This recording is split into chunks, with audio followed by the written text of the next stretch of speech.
Chapter 6, Estates and Interest. So, in this chapter, you're going to be able to identify the characteristics of estates and land. We're going to learn what an estate and land is, what that means, and we're going to describe the characteristics of encumbrances, liens, and easements and encroachments. So, what is an estate and land? Page 103, we have that on the first page of chapter 6. The definition is a little bit different in the book, though. It says the amount and kind of interest that a person has in real property is an estate and land. I wrote up here on my slide a little more accurate description. It's just that this chapter is specifically talking about the ownership category of estates. So that's why they have the word ownership in the definition of an estate and land. An estate and land describes the amount and kind of interest that a person has in real property. There are two categories of estates and land. They are freehold. A freehold estate denotes ownership. This is the ownership category.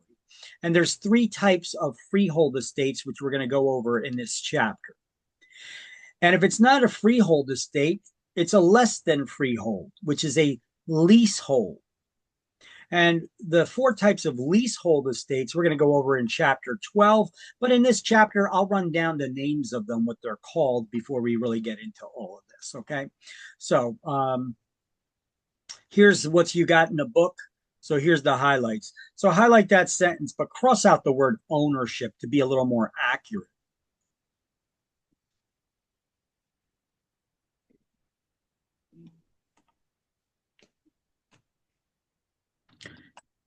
By the way, is your name Jaren? Am I pronouncing it properly? That's right. Yep, just like Jaren? Karen, but with a J. Okay. Just so you know, all of these slides are available to you in the shared Google Drive that you could Okay, download them to. Okay. very good. And I Okay, and I have a Word document there called the class links and notes. okay, And basically all the major stuff that we really need to know, and even some of this stuff I give better or longer explanations in them are in okay, that Word document. Okay. okay. Thank you. All right. So we got the two categories of estates and land. I would write that above that because it doesn't say that in the book here. It just shows you the title. So at the top of the page of 104, write two categories of estates and land, and then highlight freehold and leasehold. And right next to freehold, that's the ownership category with three types. And leasehold, there are four types. And then you can write chapter 12, page 228, because that's where they start going over those types of leasehold estates. So I give you these cross references throughout the course. I'll give you page numbers and such.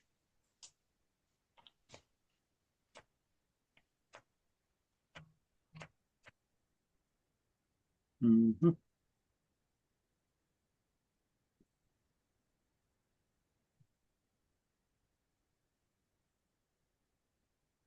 So just let me know when you guys are all done writing all that, so then I know we can move on. Good to go. Good. Good, Kev?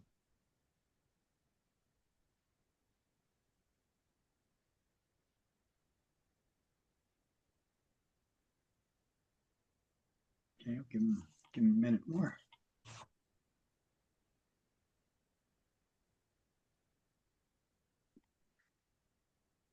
You good? Yes. Okay, no problem. Let's see. Okay, so there's three types of freehold estates: fee simple, fee determinable, and a life estate.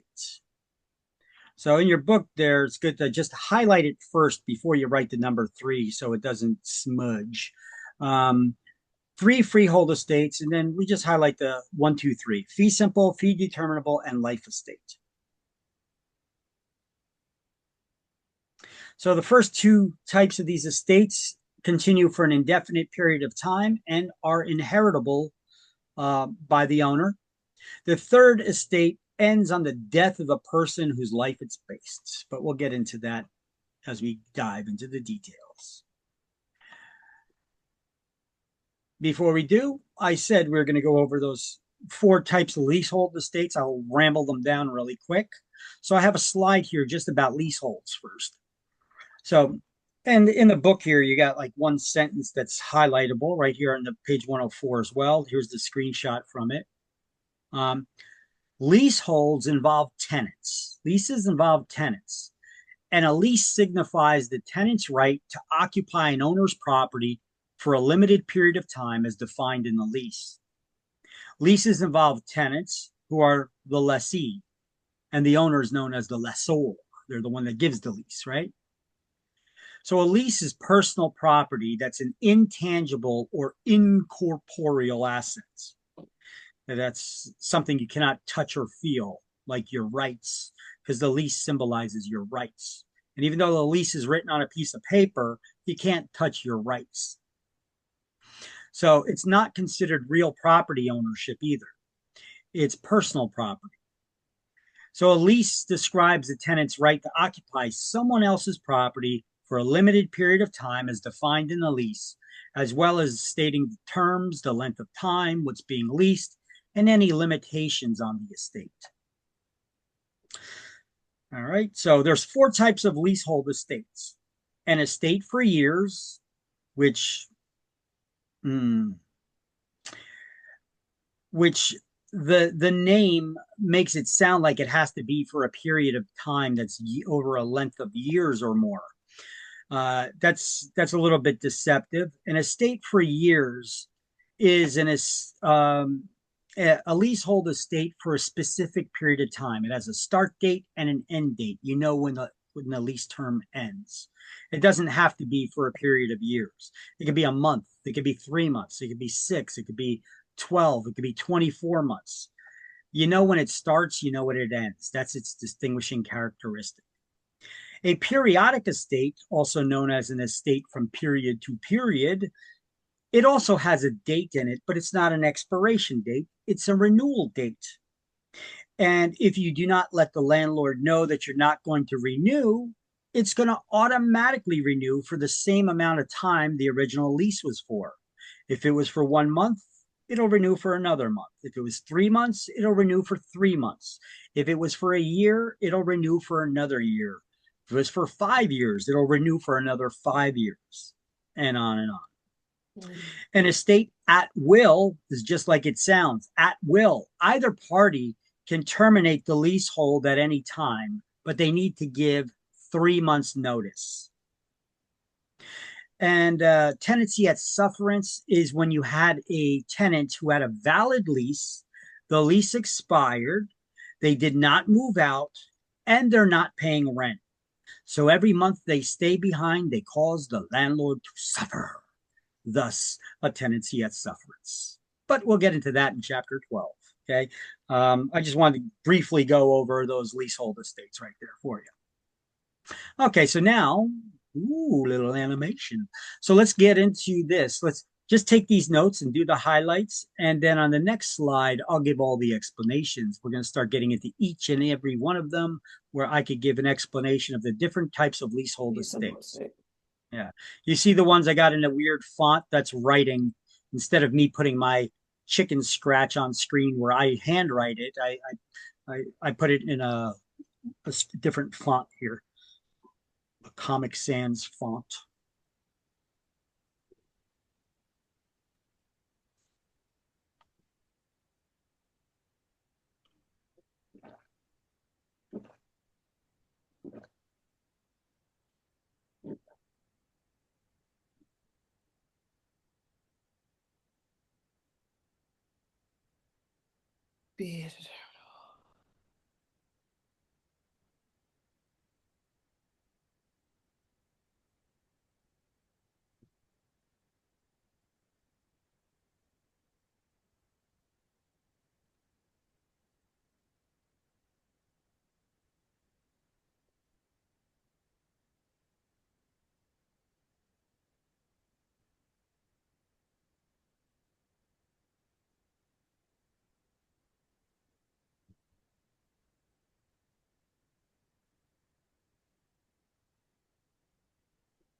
To be administered.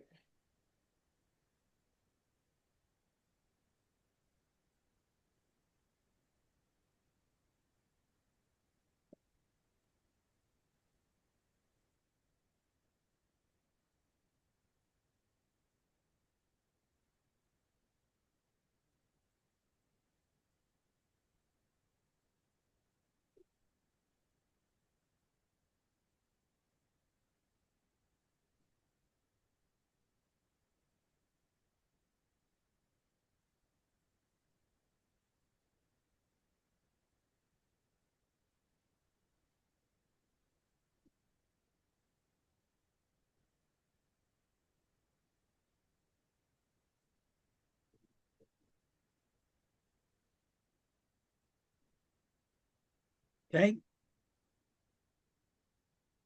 You guys got it all, or anybody still writing, or we okay? You got it. All Got right. it. So let's go over those three types of freehold estates. Let's do a little recap here. Recap. Actually, highlight and copy all the notes here. The next slide. Oh, yeah, we go. Okay, so fee simple estate goes by three names actually. Fee simple, or fee simple absolute. All three of those describe the same estate. It's the highest form of ownership recognized by law. It is unrestricted ownership forever. So you own that property without any restrictions. And you have a say of who gets that property even after you die. Fee determinable goes by three names as well. Fee determinable, defeasible fee, or conditional fee estate. Because this form of ownership is based on a condition or a restriction called a restrictive covenants. Covenants are legal promises. So it's ownership forever based on a restriction. Now, these restrictions are usually added into the deeds themselves, and only private parties can place restrictions in deeds, not governments. Governments have their own powers that could dictate what you could do with your property. They got their zoning laws and police powers and such that we'll get into later. But only private parties can place restrictions in deeds. Now, if the restriction is violated, the ownership could revert back to the person who placed the restriction in the deed. Now, of course, if they're long dead or gone and departed, their heirs that inherit all of their rights and assets would also inherit that right to have the property revert back to them too. So if a restriction is violated, like if they put a restriction in a deed that says you can't use the property as a gas station again, and then you turn around and use it as a gas station, and they find out about it, they could take you to court because you violated the terms of the sale that you agreed upon, and you'd have to give up the property back to the person who put the restriction in the deed that you violated. And they don't got to pay you a penny for it. Why? Because you violated the terms of your sale. You know what the terms of the sale are. It's not a surprise. You just figured, years later, I've been owning this property out of sight, out of mind. I guess I could do whatever I want with it. It's my property. Nope. Restrictions, like the restrictive covenants placed in deeds, they run with the land, meaning they pass on from one owner to the next. And when they sell the property to someone else, they need to abide by those restrictions as well. You can't create rights for somebody that you didn't have when you sell the property. So you can't remove that restriction. Who can? Only the person who put the restriction in the deed. Okay, so if the restriction is violated, the ownership would revert back to the person who placed that restriction in the deed. And that's referred to as that's called the possibility of reverter. It's possible that the ownership can revert back to their a previous owner. So, or a remainder man, if they named somebody else to be the beneficiary to where the property would revert to them. Okay, so that's what a remainder man is. It's a third party named in an instrument, document, to be a beneficiary. That's a remainder man. Now, the restrictive condition runs with the land, like I said, it passes on from one owner to the next. And the only person who could remove that restriction from the deed is the person who put the restriction in the deed, or their heirs, or by a court. But courts are very unlikely to mess with somebody's restrictions that they've placed in the deed, unless those are illegal or those restrictions become illegal. You know, at one point in time in this country, they could have said you can't sell the property to a person of color. But that's obviously a discriminatory restriction these days. So that would be an illegal restriction. Now, if there were multiple restrictions in the deed and it has one that's a blatant discriminatory restriction like that, obviously that's not enforceable in a court of law. It's an illegal restriction. It's discriminatory. But if there were other restrictions that are not discriminatory, it doesn't invalidate the whole document. Only the restrictions that were illegal. Okay. You also can't put a restriction in the deed like you can't sell the property to someone who's not in the family because we want to keep the property in the family. Well, I guess there's other ways you could go about doing that, setting up maybe trusts or something to that nature would probably be better. Consult with an attorney. I'm not going to give people advice on how to take ownership, but yeah, putting a restriction in the deed that you can't sell the property to someone who's not a family member, that's considered an illegal restriction too. It's too restrictive. Okay, a life estate now is ownership. It's ownership that's based on the life of the person the estate is measured against. They can't leave it by will, because if I gave you a life estate, I'm giving you ownership of my property, and you have all the rights of ownership that any owner has. You could sell it, lease it, give it away. You can't destroy its value, though. You need to maintain the estate. However, upon the death of the person that life estate is given to, they can't leave it in a will to heirs, because they only have the ownership for as long as they live. When they die, the ownership reverts back to the person who gave you the life estate. Or if a remainder man is named, someone else. Everybody follow that concept? So, wait a minute. How could you sell a life estate? If I gave you a life estate, it's based on your life. So basically I gave you my property, and you are the owner of it now for as long as you're alive. How do you sell it? What is somebody buying when they buy a life estate? What are they getting from you? They're getting the ownership of the real estate for as long as you're alive. How the hell would you even value such a thing, right? Make sure you get a medical checkup first before I buy it from you to see if you're going to be around with us for a while.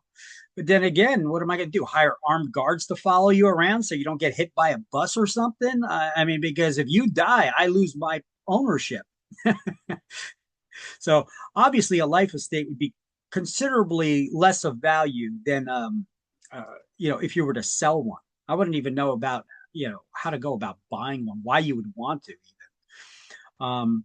I know we give life estates to people for certain reasons, and a popular one is you guys remember Hugh Hefner?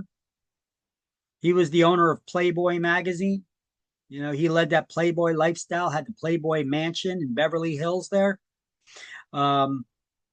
He actually sold, he's departed from us now. He actually sold the Playboy mansion when he was still alive, with a condition that the owner give him back a life estate. So what did that mean?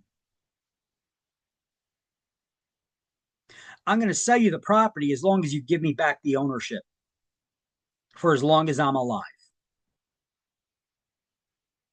Why would anybody do that?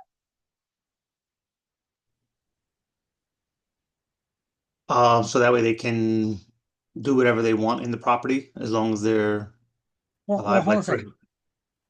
If I sell you my property hmm and then I say, I'm selling it to you on a condition, though, you have to give it back to me for as long as I'm alive.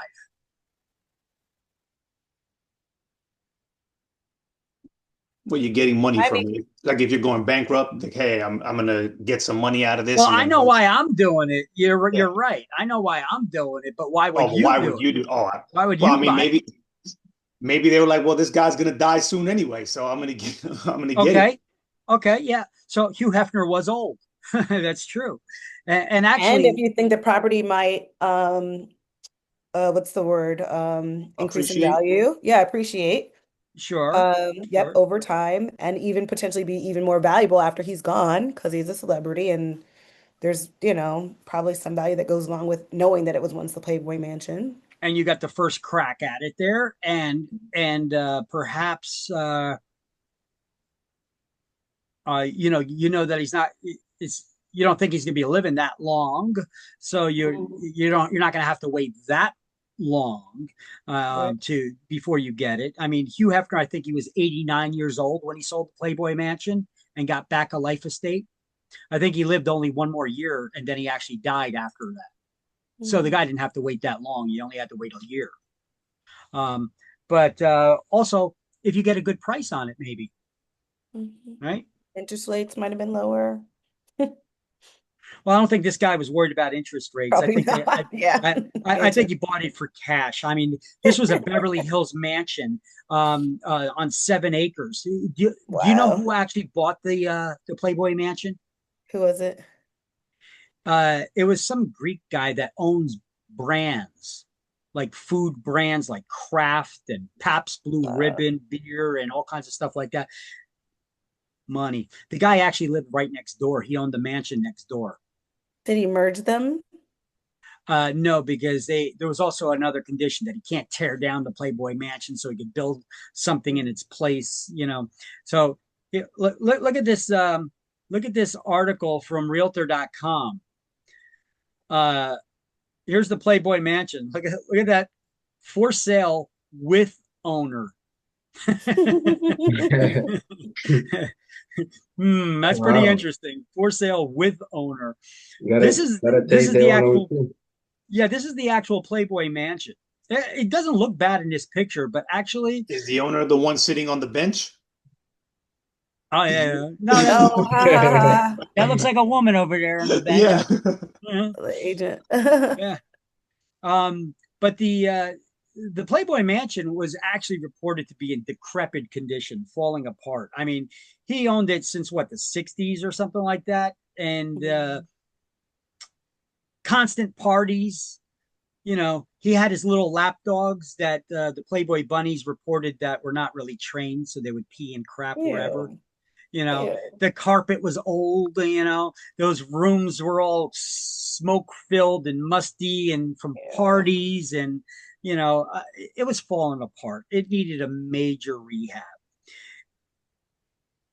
Anyone know why Hugh Hefner was selling the Playboy Mansion? I mean, this is an iconic estate here. Why would he He in sell the legal trouble? Playboy Mansion? Huh? Is he in legal trouble? I mean, you know as much as I do. Why do you know? What do you think? Why do you Now, think he would have sold that Playboy Mansion? Just try to use a little common sense for the changes of the times. Maybe old taxes. No, taxes, I don't think were an issue for him. Well, you know, If it living a doesn't, Playboy lifestyle is expensive. Think of it in that regard. So And maybe to then, pay off debt. Did he have children? yeah, he Maybe to had pay off children. some debts first. He also had an ex-wife that he bought a Um, yacht for. But yachts don't just float around on their own. You need to have a whole crew maintaining a yacht. Hmm. And a yacht is basically a big boat. And you guys know what boat means? This is an insider joke for boat owners. You guys know what boat means? Bust Hmm. out another 1,000.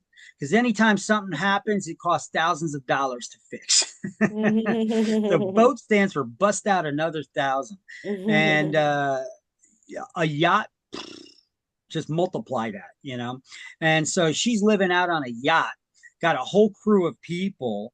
He's got all these Playboy bunnies running around here, constant parties going on. It ain't cheap to live a Playboy lifestyle. And so where did he get all of his money from?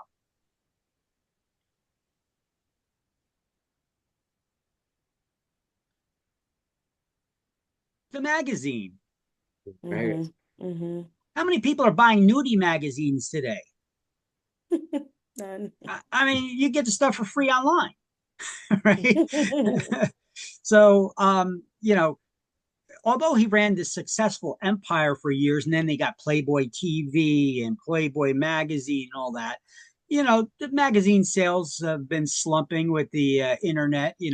I mean, of course, they try to adapt and have Playboy. I guess they got a Playboy.com, but I don't know how they're making money on that or how they're doing. So Hugh Hefner was needing some money, to continue living out this lifestyle.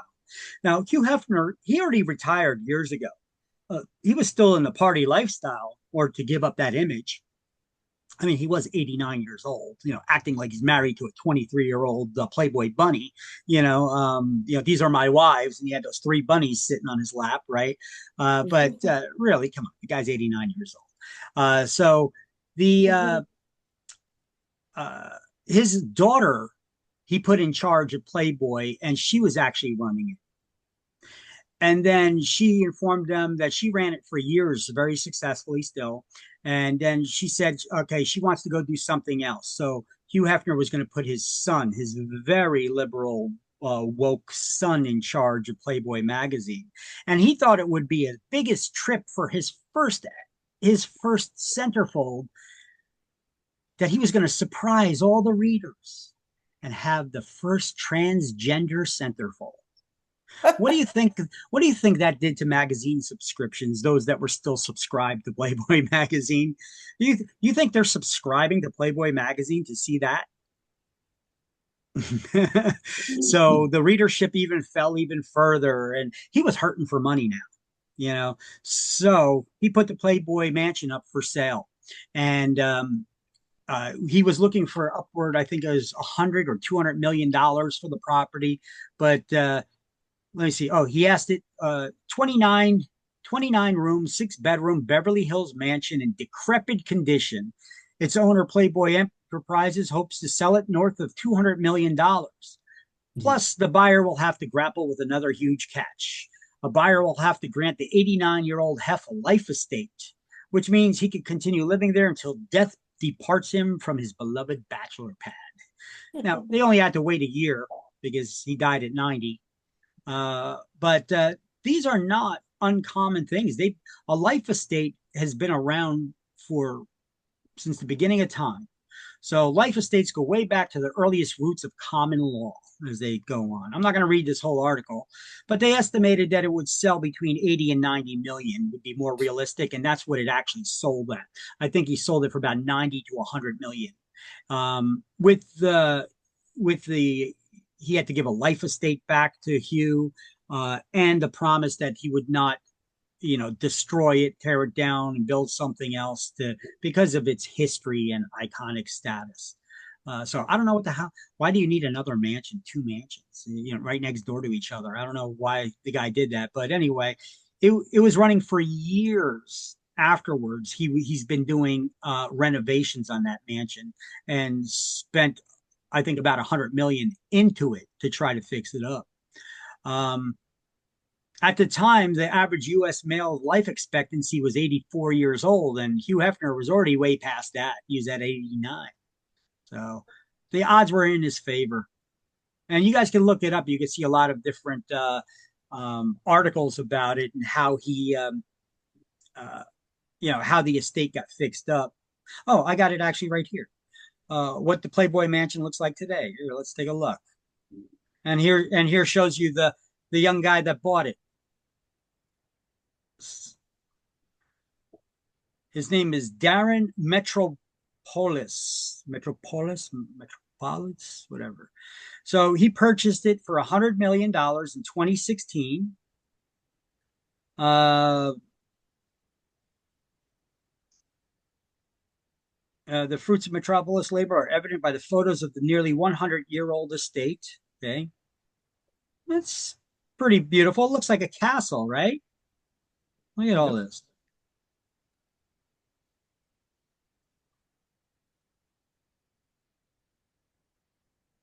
All these sunroofs and lights, they modernized it a little bit. They redid everything on it. Tennis courts. They got rid of the grotto, I think. Oh, there it is. The infamous grotto. This is from 2004. Where a lot of stuff happened there during parties. The Playboy bunnies. All right. Anyway, if you saw the pictures, I have another link somewhere. It shows you where he was tearing the estate apart. Everything, the grounds were ripped up, the roofs were off, everything was off. He redid everything there. Okay, here's where the grotto goes in the pool, and then the grotto goes underneath there. You guys know what a grotto is? Grotto? It's a cave-like environment. In your advertisements, can we use the term man cave? No, Why not? because it's gender specific. Yeah, it's gender specific. So, how about using a term like grotto? It's basically a cave-like environment, right? Anyway,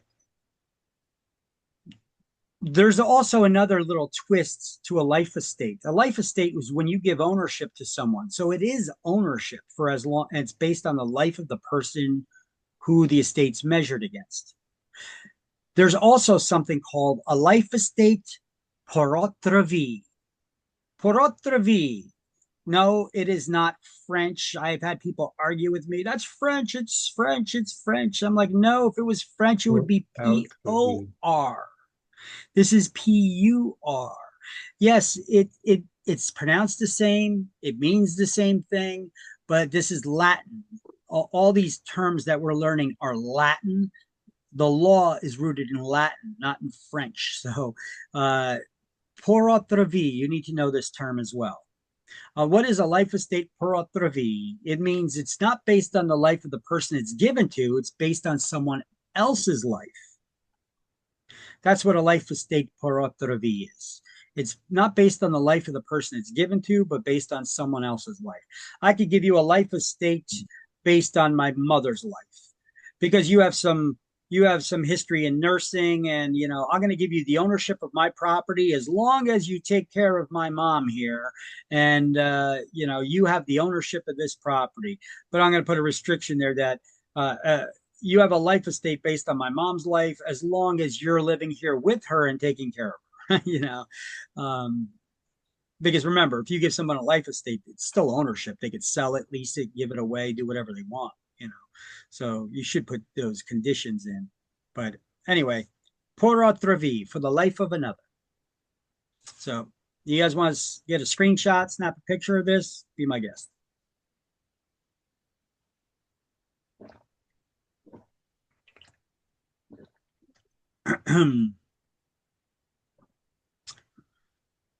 All right. So once again, fee simple. It's the highest form of ownership recognized by law. It's unrestricted ownership forever. The holder is entitled to all the rights in the property. Even upon the owner's death, they could state who gets the property after they die. Fee determinable goes by defeasible fee and conditional fee estate, is ownership forever as well. But that ownership is based on a restriction. As long as that restriction is not violated, you remain the owner. But there's that possibility of reverter that if you do violate the restriction, that it would go back to the owner who put the restriction in the deed or to a remainder man or their heirs. So what's a remainder man? It's a third party named in an instrument, a document. Instrument's a fancy way of saying document, to be the beneficiary. So the restrictive condition runs with the land. It passes on from one owner to the next, and it can only be removed by the person who added the restriction or their heirs or a court. But a court's not likely to remove it. And so they give an example here in the book that, let me see, what do they give an example? Okay, so you got this place called the owner conveys or transfers title of 1,000 acres to the Open Space Foundation, so long as it's maintained as a wildlife preserve. But 5 years later, the foundation decides to build its corporate headquarters on the land. The title to the ownership can revert back to the previous owner.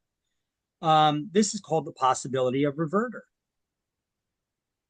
Or you could have a situation where somebody owns land with a big lake and there's a kids camp there, and you're going to sell the property to someone as long as they make sure that that kids camp is open every year, because that camp has been there for generations and you want that camp to be there. You don't want them cutting down trees and building a bunch of lakefront homes all around the lake, so you put a restriction there that they can't do that. But then what happens? They start cutting them all the trees down to build the lake.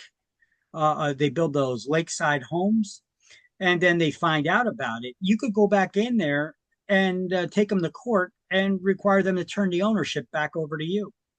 But what about all those homes they built? Well, they weren't supposed to build them, so that's their problem. They lose them. They're now mine. Right?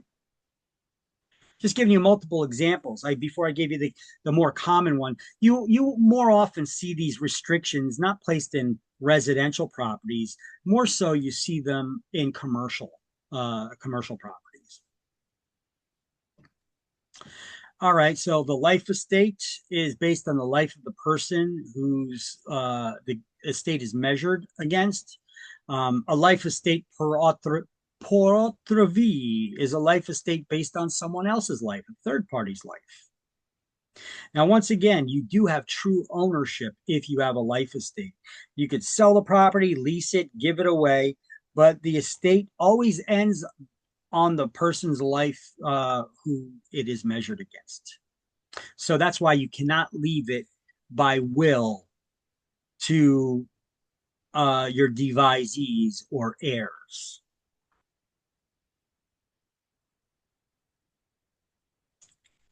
Okay, so here we got some more highlights because now we're getting into, we didn't have this on the previous slide, page 105. We could get into por otra vie. You could highlight the stuff for a life estate por otra vie, for another's life. The holder of a life estate has true ownership of real property. The life tenant, however, cannot waste the property. That is, the tenant cannot perform any acts that would permanently harm the land or the property or destroy its value. A life tenant is entitled to all the income and profits arising from the property because they do have true ownership, and is responsible for paying the taxes on it. Because what happens if you don't pay taxes? You get locked up. Tax foreclosure. You don't get locked up. You just your city will have an auction to get the tax money. And that'll be an interesting conversation for chapter 8 when we get into it. The boring chapter, the exciting part of a boring chapter of how you could invest in real estate, make some killer money without having to have killer money.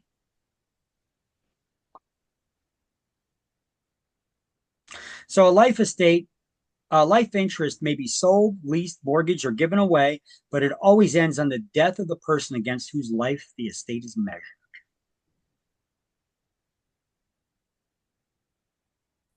Okay.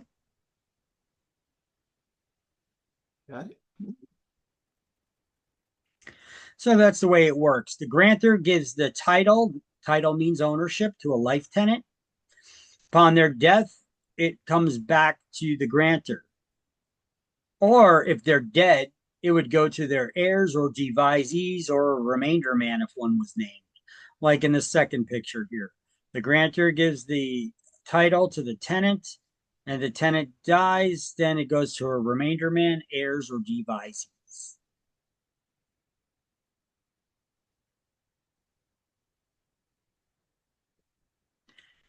And we recall the dower or courtesy.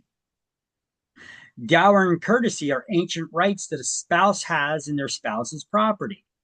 Dower is the wife's interest in her husband's estate upon his death, and courtesy is the husband's interest in the wife's estate upon her death. And New Jersey abolished the creation of any new dower or courtesy rights as of May 28, 1980, a year we need to know as well.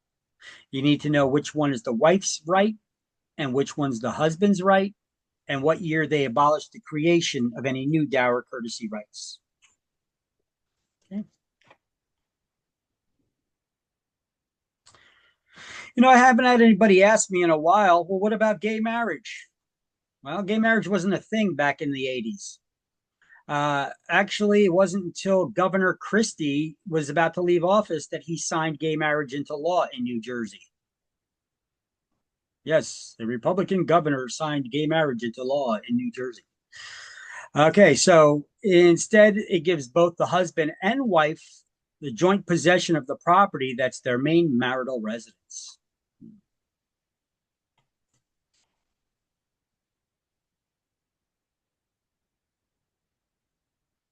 Okay, so dower and courtesy. Here we could do the highlights of it now. We had several slides where we discussed it, and here we're finally going to highlight it in the notes.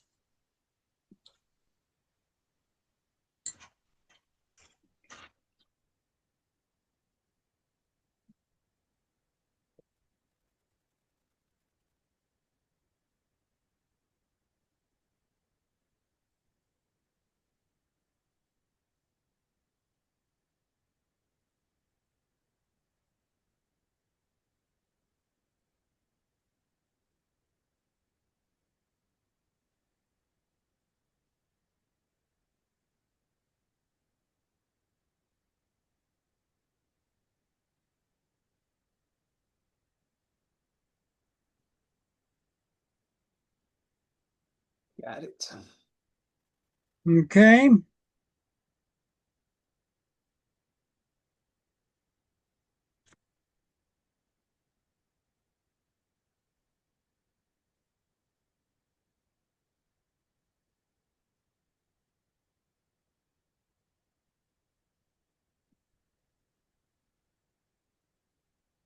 Everybody good? Yes, I'm good. Okie doke. Encumbrances. Whoa. Stop. Don't even look at the book. Look away from the book. Look away from the book. The word encumbrance is a common word in the English language. Anybody know what an encumbrance is? I want to teach it to you in a certain way by asking you like this. I don't want you guys looking at any definitions and have any preformed ideas of an encumbrance. An encumbrance is some sort of a burden on some sort of a burden. For example, if I jump onto your back and hold on to you, you're burdened by my weight. You're encumbered by my weight, right? Can you still move around? If I jump on your back and I hold on, Yeah. it's just harder to move around, right? Yeah. So have that same picture in your head when you think about real estate encumbrances. If real estate's encumbered by something, we didn't even discuss what is a real estate, an example of a real estate encumbrance. If real estate is encumbered by something, can you still move it, sell it? Yeah, it's just a lot harder to. Like if I jump on your back, can you move around? Yeah, it's just a lot harder to. So having that comparison there, if real estate's encumbered by something, it's harder to move it, sell it, but you still can. So for sale with owner is an encumbrance? Yeah, that could be an encumbrance for trying to sell it, right? So an encumbrance is a burden on the property. Claims, liens, charge, or liability attached to and binding on real property, limiting its value or title. If you have something that says there's a deed restriction that says that you can't use the property as a gas station, that's an encumbrance, right?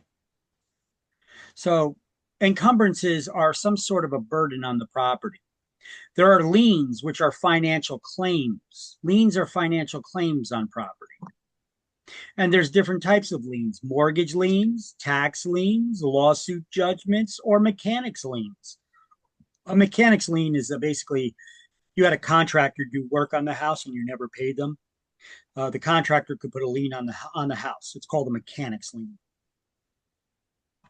Then you also have physical or usage encumbrances, like deed restrictions, easements, licenses, or encroachments. An encroachment is anything that illegally extends beyond the boundaries of the property owner.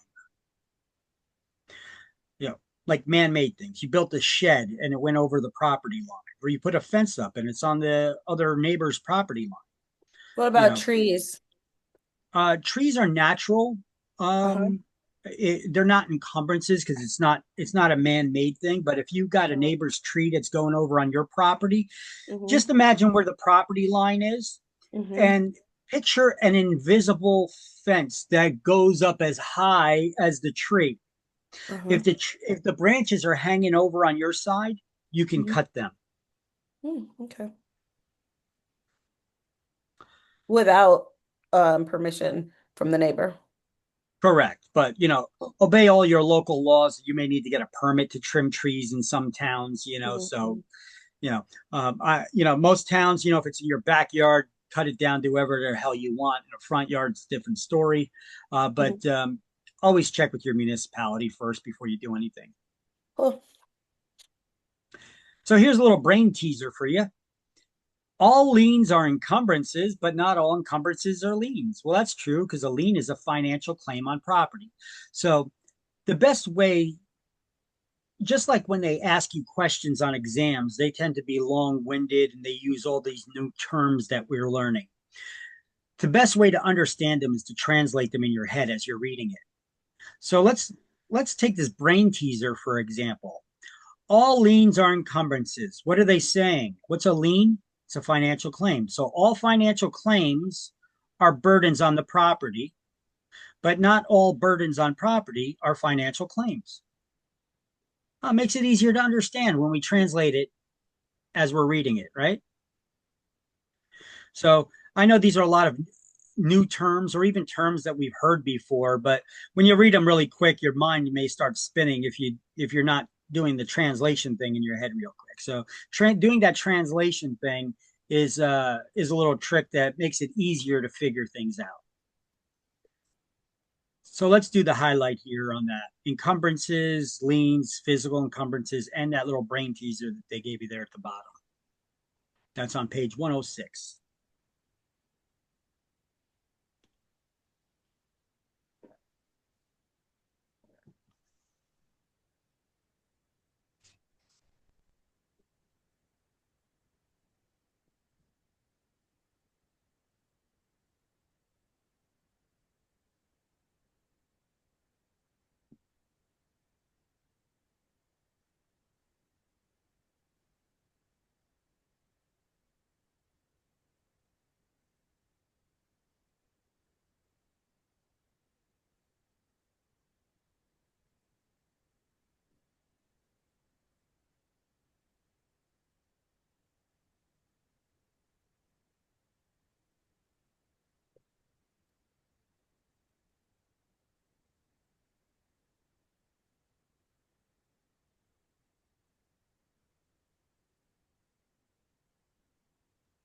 Okay. Yeah. Yep. Okay.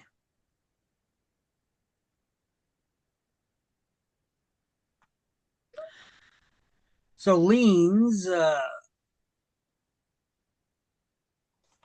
lien is a financial claim against property that provides security for debt or obligation of the property owner. And if the obligation is not repaid, the lien holder or creditor has the right to have it paid out of the property, usually from the proceeds of a court sale. Foreclosure. Foreclosure is a judicial process in New Jersey. That's what their court sale is they're talking about. Now, real estate taxes have first claims against the proceeds of such sale because two things are certain in life, and they are death and taxes. We're all going to die, and we all got to pay taxes. Hell, even after you die, you got to pay taxes before your heirs can get anything. That's what probate's about. So liens are classified either as voluntary or involuntary, and general or specific. So what is voluntary lien? It's one that's created by the property owner. An involuntary lien is one that's imposed without the owner's consent. Like your mortgage loan to buy your house. That was voluntary. You went out of your way to get that loan, which became a lien on the property. An involuntary lien is like your property taxes. Who the hell wants to pay those? Right? They're imposed on you. You don't got much of a say in it. And then we have liens can be general or specific. So look at me. Anytime that we use the term general, talking in general, you see what I'm doing with my hands? In general, it's a wider scope. It covers more things. So a general lien is a financial claim against all property you own, whereas a specific lien is a narrower scope. It only covers one property. In general. Now, I say this in general because we're also going to be talking later about types of appraiser licenses. You have a general appraiser license. They can appraise any kind of property. We're talking about general liens right now. And then there's going to be something else in general, too, that we talk about. I believe there's a third thing. I forget what it is right now. But in general is a wider scope. It covers more things. So a general lien affects all property someone owns, including your personal property, not just your real estate. And specific lien is placed against one parcel of real estate only. General lien could affect, they could take your car away, you know. Wait, just have a question on that. Yeah. Since you said, let's say a construction work can put a lien on your house. The house that they work on, can they put a lien on all your properties, even It's if a, they didn't work no, on? it's a specific lien. It only affects the one property that they worked on. Yeah, I know, but if you own more than one, can they do it for all of it? I mean, for all of it? Not unless they did work on your other properties too. Oh, okay. I just want to know that, because Yeah. if they work on one, Yep. Now, a contractor's lien, a mechanic's lien is a specific lien. It only affects one parcel of real estate, like your real estate taxes. If you don't pay your real estate taxes, they can't go after other properties you own. They could only go after that one property that you did not pay the taxes on. However, your income tax, your IRS income tax, if you don't pay that, that's a general lien. That could be they could go after all property you own. They could go after your bank account. They could garnish your wages. Hell, they could go after you and put your butt in jail until it's paid off. Through time served, every day you're in jail serves as so much money. So basically, you have to stay sitting there until it's paid off, right? So, you guys have all these highlights? Yep. yes. All right. So let's continue talking about these liens: general, voluntary, involuntary, general, specific. So here's those examples. Utility liens: you don't pay your gas bill. Can they go after other properties you own? No, it's a specific lien that only affects the one parcel. A special assessment lien. Well, what is a special assessment? It's actually a property tax from your municipality that's for work that the municipality does in the area near your home that the homeowner could benefit from.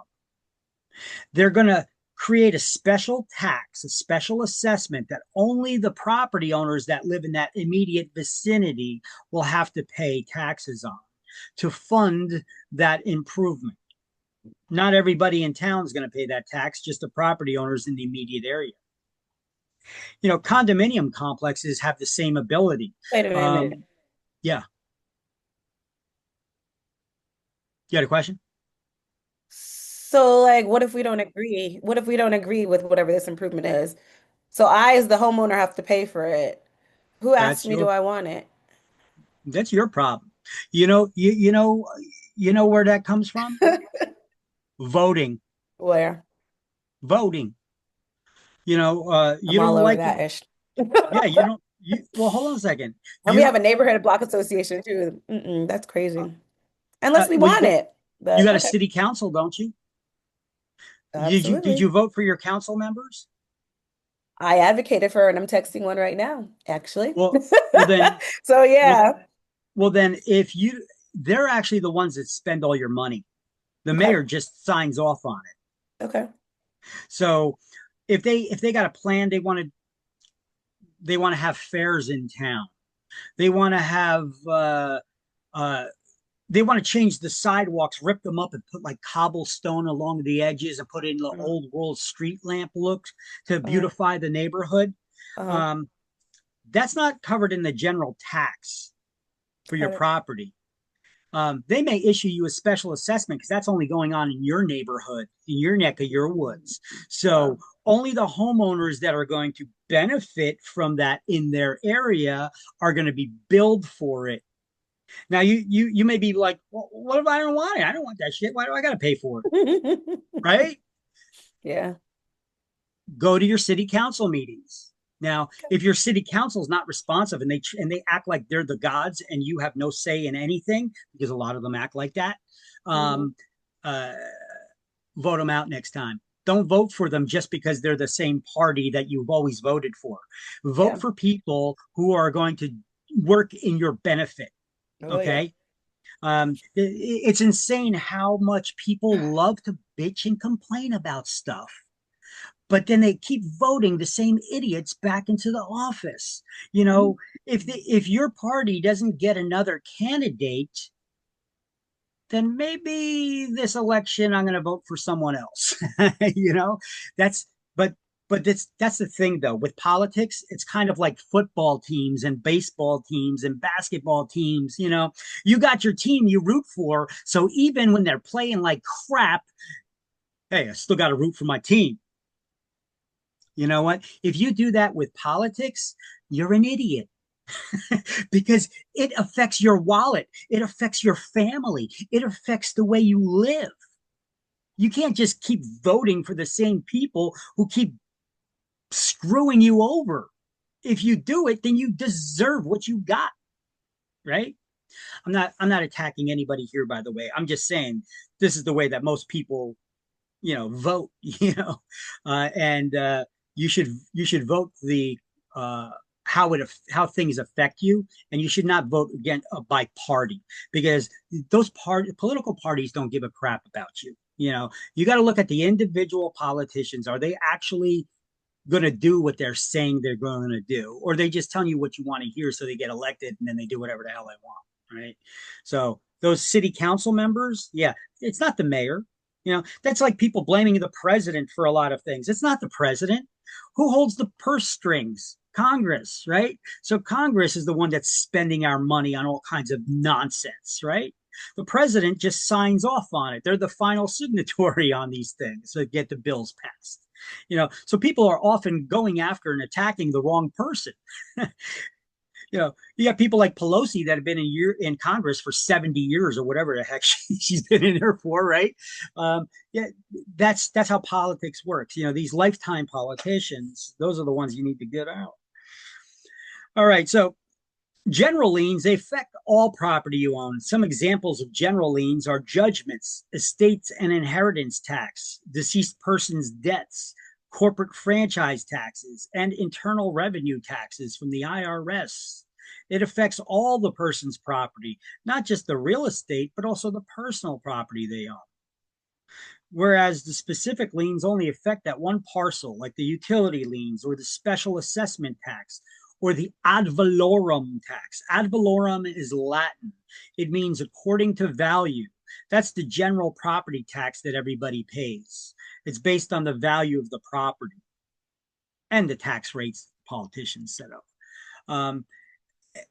A mortgage lien only affects one property. You don't pay your mortgage loan, they can only come after that one parcel of real estate you own. They can't come after other properties that you own. Construction liens, those mechanics liens, same thing. So what are the effects of liens on title? Well, what is title? Title's ownership. So the owner's still free to sell it to someone who's willing to take those encumbrances along with the property. Would you buy a property that has liens on it? A bunch of liens on it that still need to be paid? Liens attach to properties, not to property owners. Usually when a seller sells you their property, they're making a promise that there's no liens on those properties other than those they've disclosed to you. If any other liens come up that have not been disclosed, the owner's responsible for paying them off. Otherwise, they're in breach of contract. Now, if they disclose them to you, can you still buy a property that has liens on them? Yes. Yes, you can. Why would you want to, though? Price, maybe?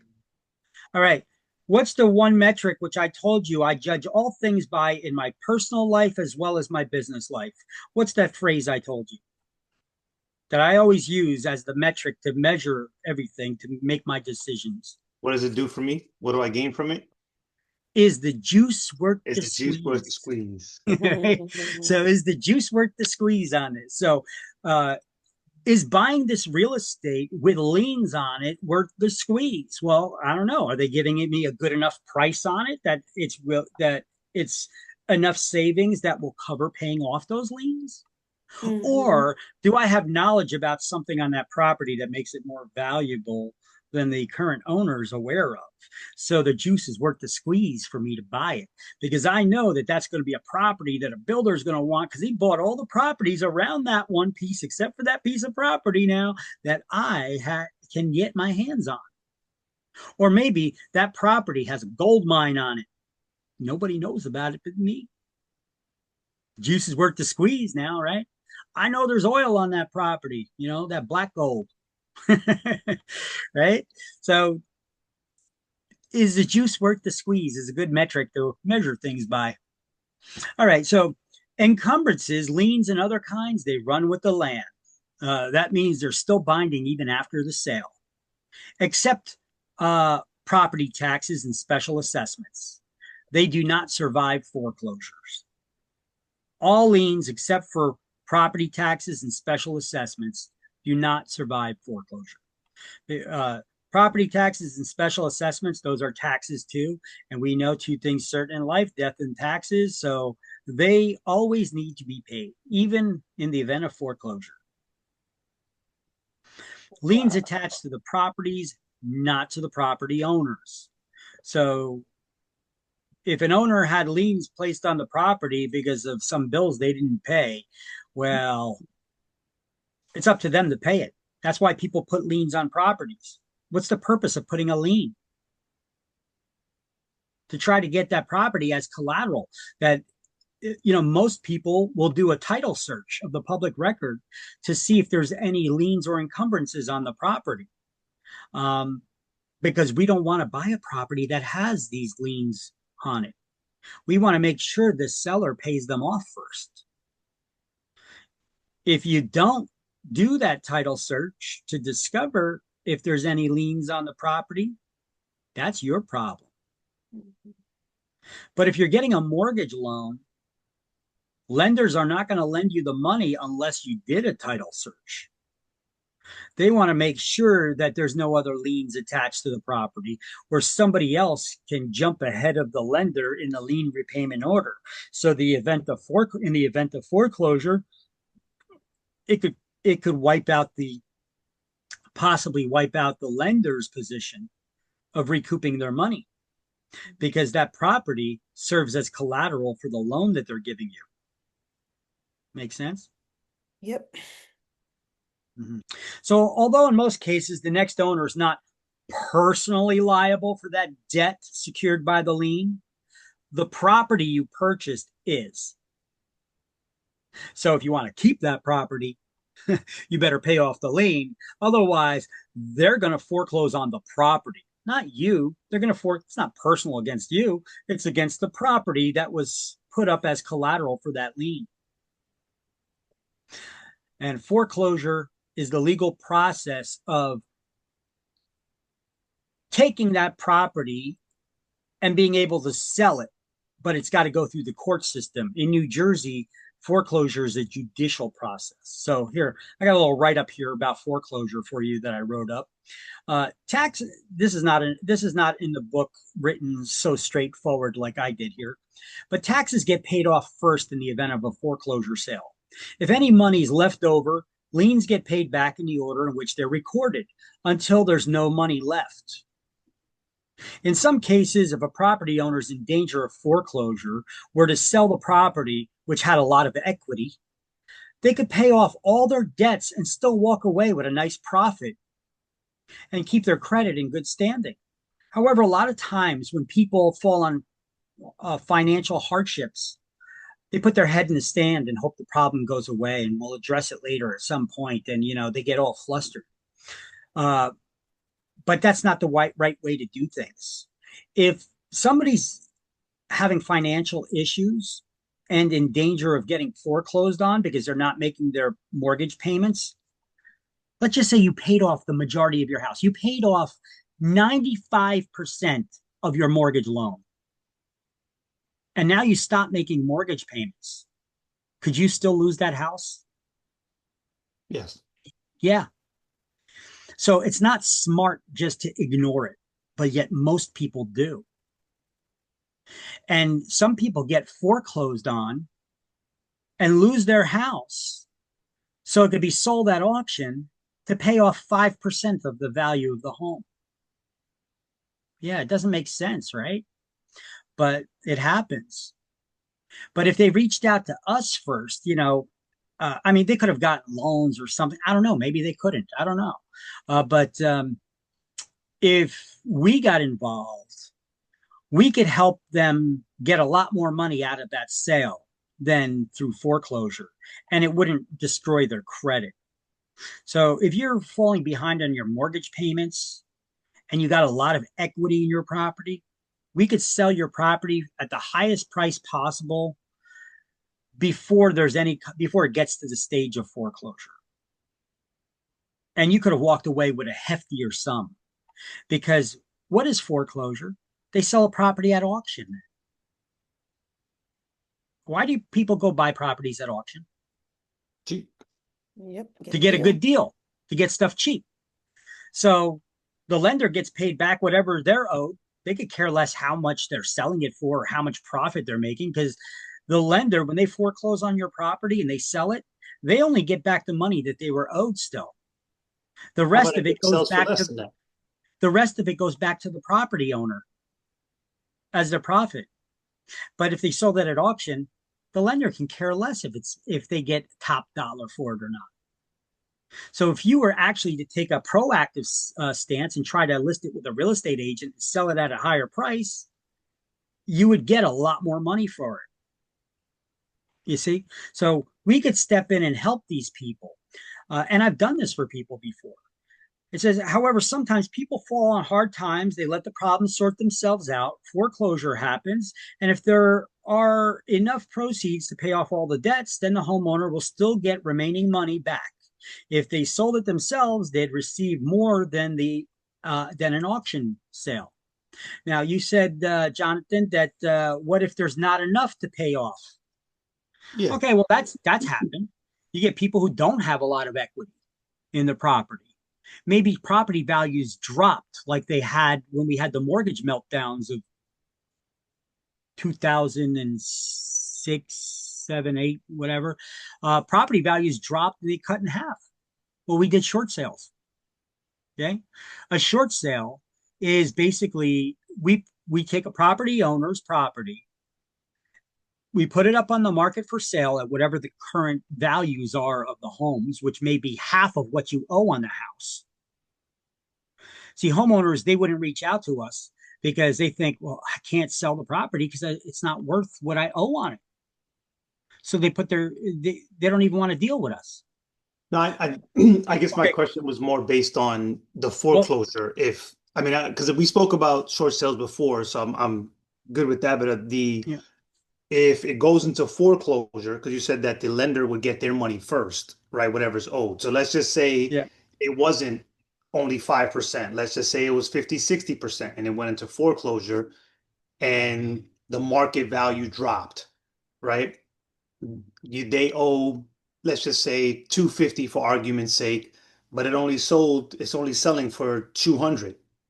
So how does the how does the lender get back all their money, or they don't? They just get back whatever. You can't get blood Whatever from a sells. stone. They get whatever it's sold for, and any other liens that did not get paid off get wiped out by the foreclosure.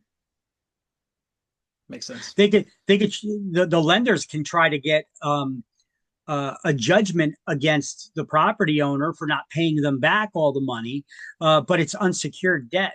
I mean, what are they going to get? You file bankruptcy, they ain't get nothing. It's wiped out. Yeah. So it may not be worth it for them to even pursue. Okay. Depending on your age and your career and all that stuff, Mhm. Makes sense. They could chase after you for what's known as a deficiency judgment. For the amount you were deficient in paying them back, or the house was deficient in paying them back. So Yeah. the judge can garnish your wages and things of Well, such nature. that's why it's better for us to step in and help somebody, because we could sell it at whatever the current market value is. You're going to get back, as the bank, you're going to get back a lot less than what is owed to you, but it's better than nothing. Mm-hmm. And we'll negotiate with your bank to accept less than what was owed, and they'll mark it as paid, settled, less than full amount on your credit report, and then they don't chase after you for deficiency judgments because we negotiated with them not to. Mm-hmm. But if you don't go through any of that and they just foreclose on you, they sell it and they still don't get enough money, they could still chase after you for deficiency judgment because nobody ever stepped in and negotiated for the banks not to. Yeah. See, that's why we could be a big value to people, and a lot of agents don't know how to sell their value. We're doing stuff to help people. You need to point that out to people. It's not being braggadocious or anything like that. It's just a matter of, hey, I bring some value to the table here. And what is the value? What am I doing for you? Okay. That's why I say during every step of the phase, when you're getting people to sign paperwork, why are you getting them to sign this paperwork? Well, this is to help limit your liability in the event of lawsuit. Oh, you're doing that for me? Yeah.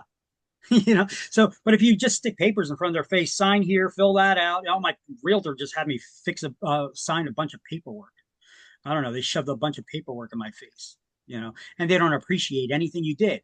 Oh, they kept pushing me towards the closing, probably because they wanted to get their commission really quick. Oh, no. Real estate agents, we do push you towards the closing. But why are we doing it?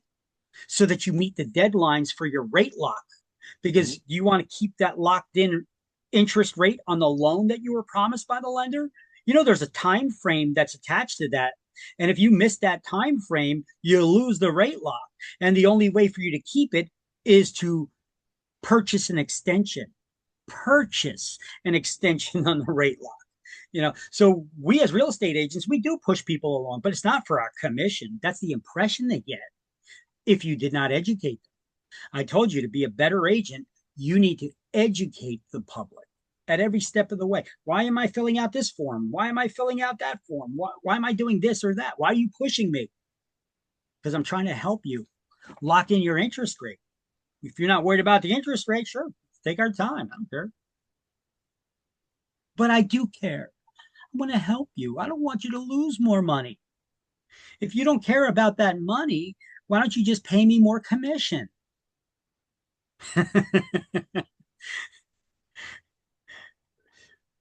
All right. Anyway, that's what this little notation about that slide was. See, it sparked a little conversation in us. All right. So let's see. Encumbrances, liens, and otherwise, they run with the land. Liens attached to the property, not to the property owner. It seems like we go over these things like 3 times before we move on to the next thing, right? Liens are voluntary. Those are voluntary liens are those you wanted, like mortgage loans or home equity lines of credit. Involuntary lien examples are real estate taxes, unpaid federal income taxes, lawsuit judgments, or unpaid child support. All right. Although child support should be a voluntary thing, it's your child, for crying out loud. You should take care of it, right? Anyway, satisfaction of lien. What is a satisfaction of lien? It's a document that's recorded by the lender, the lien holder, in the public records showing the lien had been satisfied or paid off. It is improper to think that when you pay off your mortgage loan, that they remove the lien from the public records. It's there forever. Once any document is ever added to the public records, it is there forever. It's not removed. So when you pay off your loan, they just add another document called a satisfaction of lien. So now in the future, if somebody ever does research, they could be like, oh, we could see this person had a mortgage loan for this amount of money. Oh, we found another document in the public record, satisfaction of lien. It was dated this date. They paid it off. So now you can match up all the documents and see whether there's any liens or encumbrances on the property still. That's what an attorney does when they do that abstract of title with attorney's opinion. Or when you get title insurance, they have abstractors on their staff that search the public records. And once they're convinced there's no liens or conditions that affect your ownership quality, that they'll issue you a title insurance policy. So any liens on the property create a cloud on the title, other than those that have been not disclosed, or rather, other than those that have been disclosed, right? So if the seller says that I got a current mortgage loan on my property, okay, well, most people do. So my purchase from my loan is going to pay off your existing loan, and you'll walk away with whatever profit at the end of the day. But now we find out there's other liens on the property. That creates what's known as a cloud on the title. When you hear the term cloud on the title, I want you guys to picture a dark thunderstorm cloud hovering only over that house. You want to buy a house that has a thunderstorm cloud hovering only over it? Or is that kind of an indication there may be a problem with that creepy house? Right? So you get that picture that cartoon thunderstorm cloud hovering over a house when you hear the term cloud on the title. It's not necessarily just about loans. It could be issues with maybe in the past, all the owners didn't sign the deed that transferred the ownership to someone. That creates a cloud on the title that there may be someone out there that has an ownership interest that could step forward in the future and say, that's my property. I never signed off to sell it. I want my property back. Can that cause legal problems for someone? Yes, it can. And if they could prove it, you may have to turn that property back over to them. But I got a mortgage loan. I bought it. I put money down. Okay, well, you could buy a stolen TV and you paid money for it. Does that mean that the cops are going to let you keep it? You know what I'm saying? It's stolen property. You're going to have to give it up. So just to give you guys a little image in there in your mind about how this stuff compares. Clouds on title, it's a problem that needs to be fixed. You don't want to buy a house with a cloud over it. You want that cloud to be repaired, removed. You want the sunshine in. All right, let the sun shine. All right.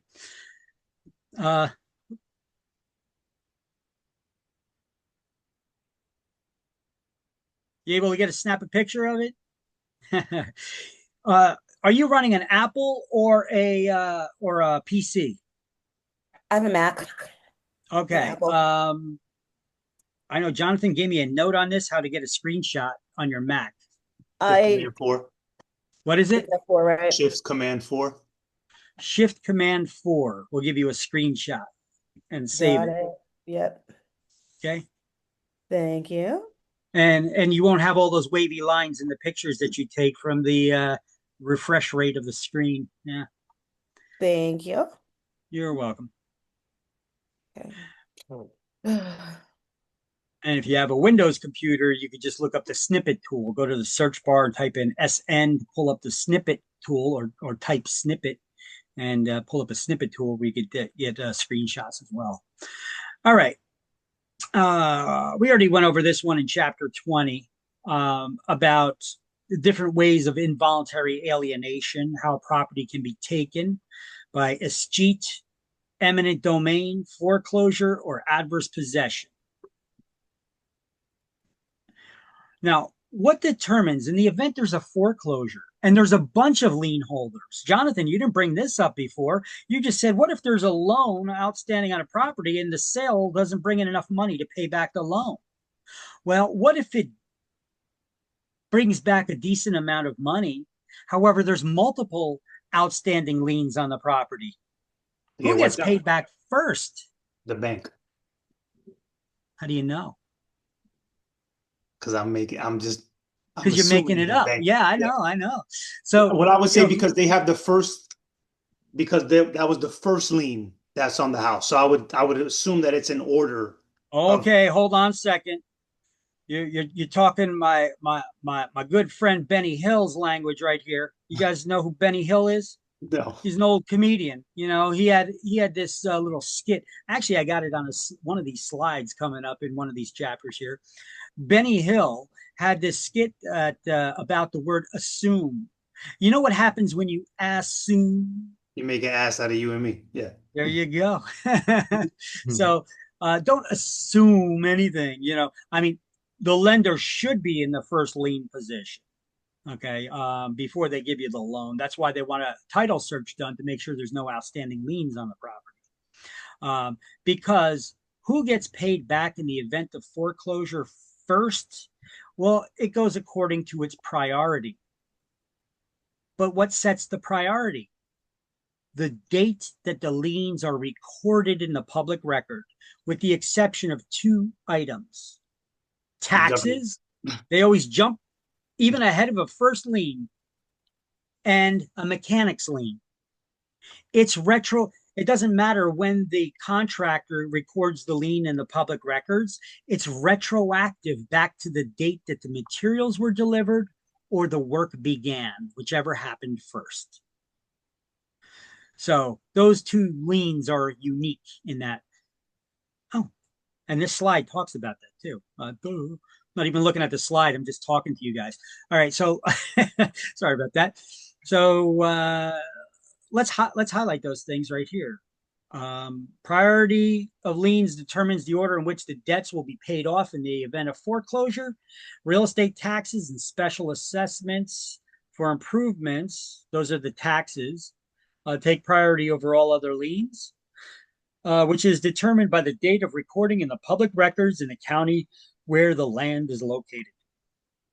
So real estate taxes, the tax liens always jump to the front of the line, and mechanics or contractors liens are not dependent on the date of recording. Their priority is retroactively backdated to the date the work began or the materials were delivered, whichever occurred first.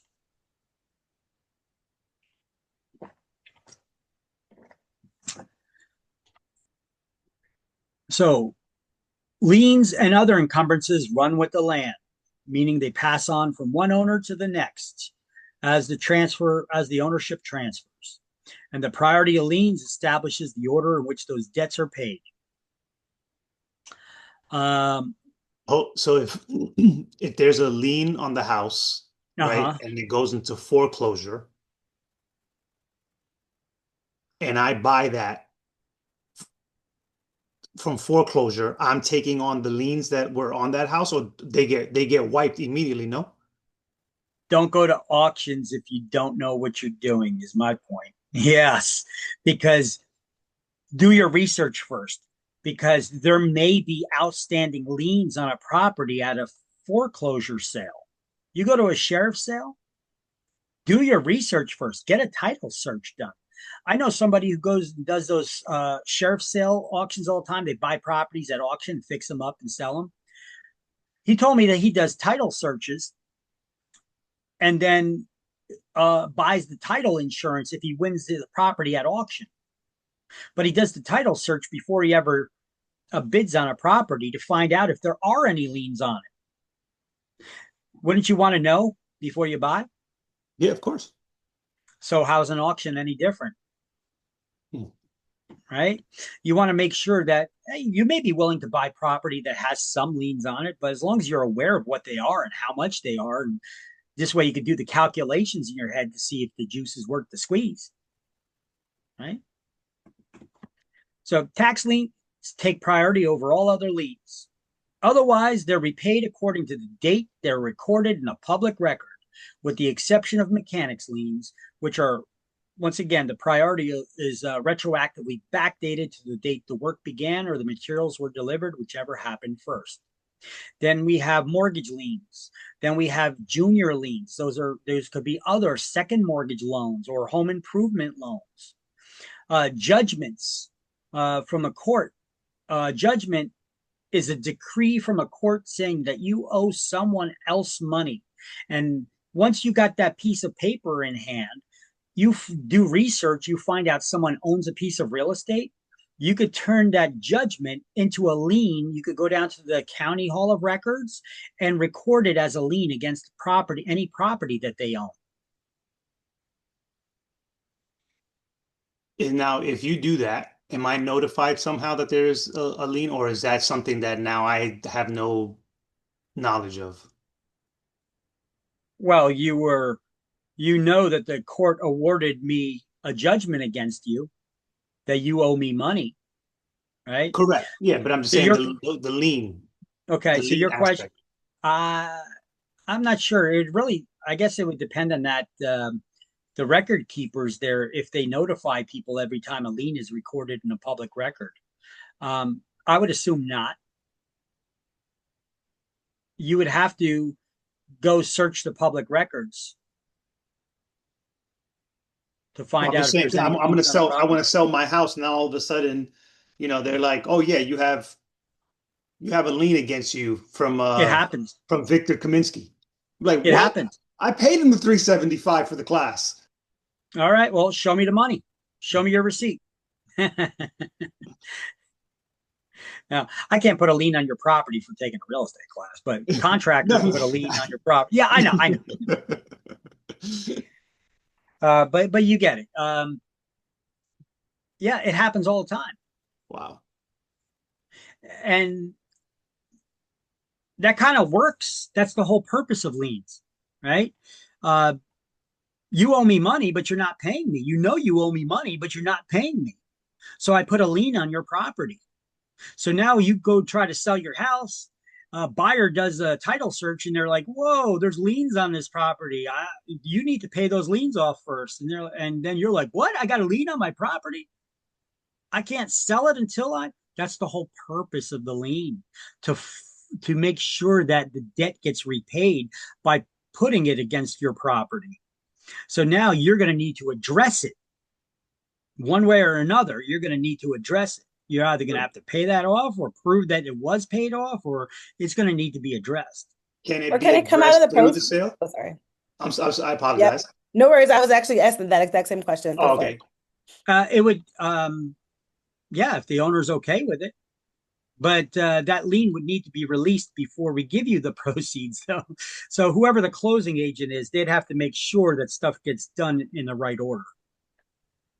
Yeah.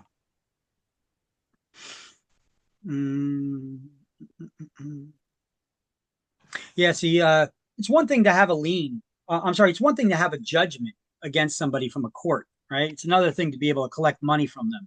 So the whole purpose of liens is to be able to attach that judgment, turn it into a lien against any property that you may own. So this way you try to sell it, potential buyers will be like, well, there's a lien on there. If I buy this property outright, liens attached to the property, not to the property owner. And what if they come after me and try to foreclose on me to get paid now? Now I'll be responsible for paying it? No, I want that cleared up before I buy it. So that's a little fire, a little match to light under your butt to make sure you pay it back. Yeah. All right. So let's highlight these things. Mortgage liens and construction liens, involuntary, and they're unique and they're retroactive. Okay, let's do that highlight on page 108.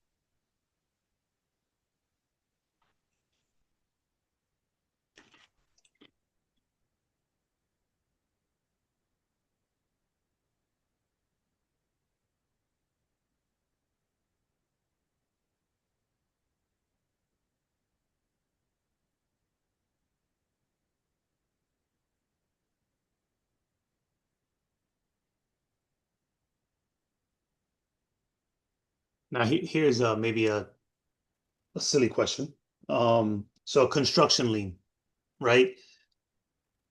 I, as the owner of the construction company, didn't put a lien on there, but I can't pay Kevin, who works for me, because I'm waiting for your payment, right? So can Kevin put a lien on the house because he didn't receive payment from me, or am I the only one allowed to put the lien on the house?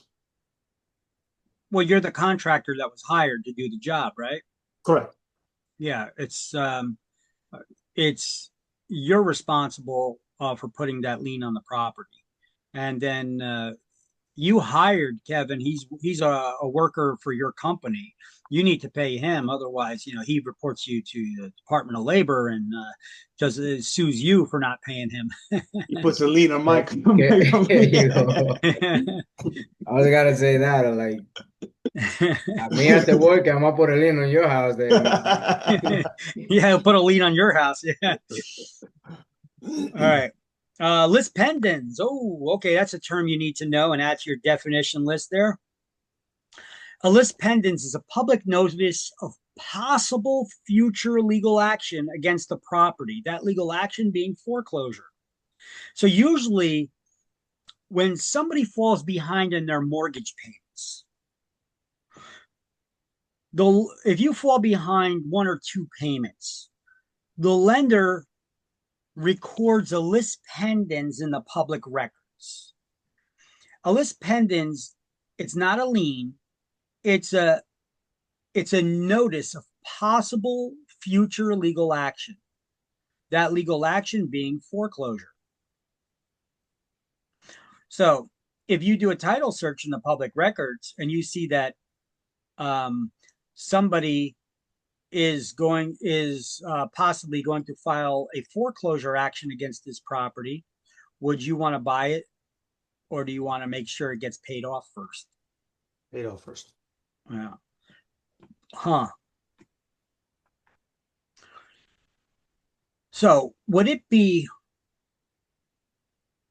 useful to us as real estate agents, or if you're an investor, if you could get your hands on these lis pendens lists of all these people who are behind in their mortgage payments?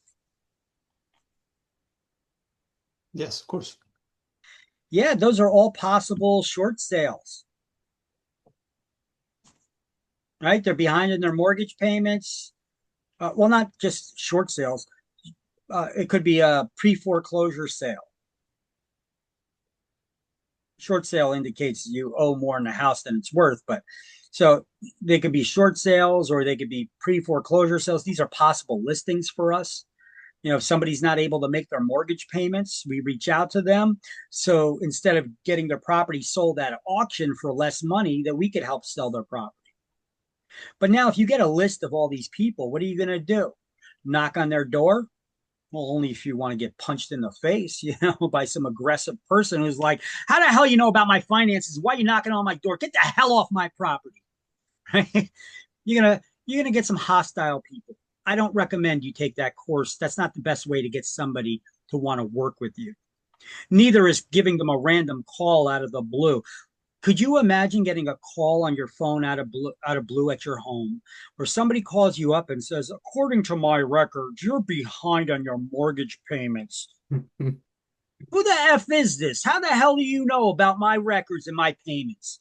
People get livid. Look, I'm sure your best friends may not know your finances, right? Especially if you're in hardships, financial hardships.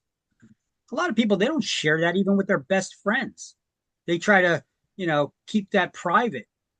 So some stranger approaching you, "Hey, according to my records, you're behind on your payments." You're not going to get business out of this person that way. I suggest a nice soft approach, easing in. Send them a postcard in the mail. Behind on your mortgage payments? In danger of foreclosure? We can help.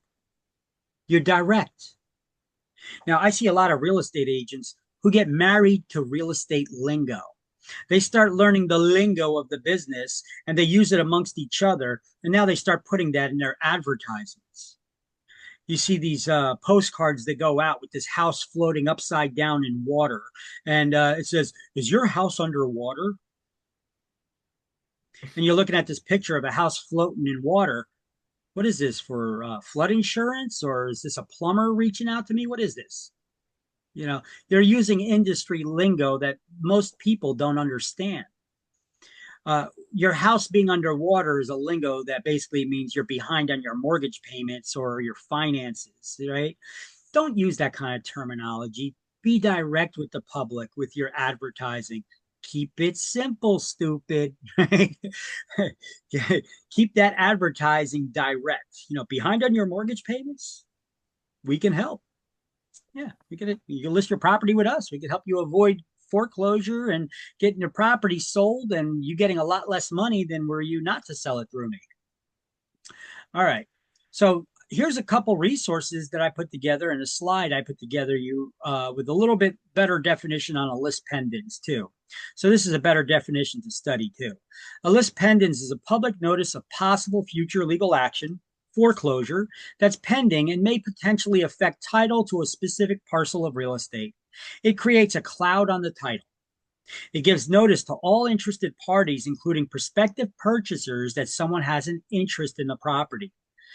Lenders will place a lis pendens in the public record when an owner falls behind on their mortgage payments to put the world on notice that a possible future legal action, being foreclosure, may be coming soon. So here's a list of a couple resources where you can get lis pendens information. The first two are ones that you could purchase, you could subscribe to. And the third one, the Red X, that's another one you could purchase and subscribe to through a software. But I think RealtyTrack may be a little bit better. But the Red X is a really good. I know they're really good for other stuff, for like expired listings and stuff. I never tried them for lis pendens lists. RealtyTrack is NJ lis pendens. They give you lis pendens information. RealtyTrack also gives you foreclosure, lis pendens, and REO listing information. And then a free tool that we get, it's not completely free. It comes with our membership, our paid membership to the Realtors Organization. When you're a member of the Realtors Organization, NAR, National Association of Realtors, you get access to a tool called NAR RPR. It's an app you could download on your cell phone, or you could use it on your computer for doing CMAs, comparative market analysis for pricing valuations on properties, or for doing research, finding out local information about the neighborhood, or comparable sales of other homes in the neighborhood, etc. You can find a lot of information, flood zone information, all kinds of stuff on NAR RPR. Here's some good resources for you. By the way, all these resources, all these links are in that class links and notes document I have in the shared Google Drive. If you want them now, I could give them to you now as well. I just got to scroll down and try to find the slide we're on. Here we go. Got it.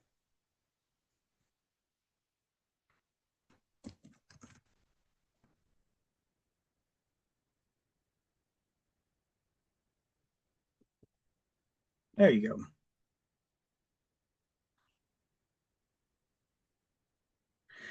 Dooby dooby doo.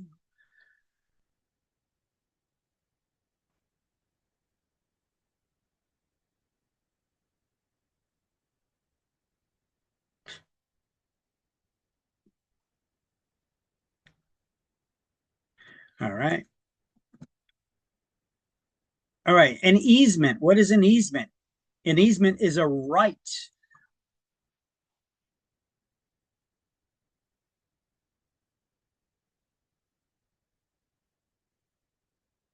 An easement is a right acquired by one party to enter the land of another for a specific purpose.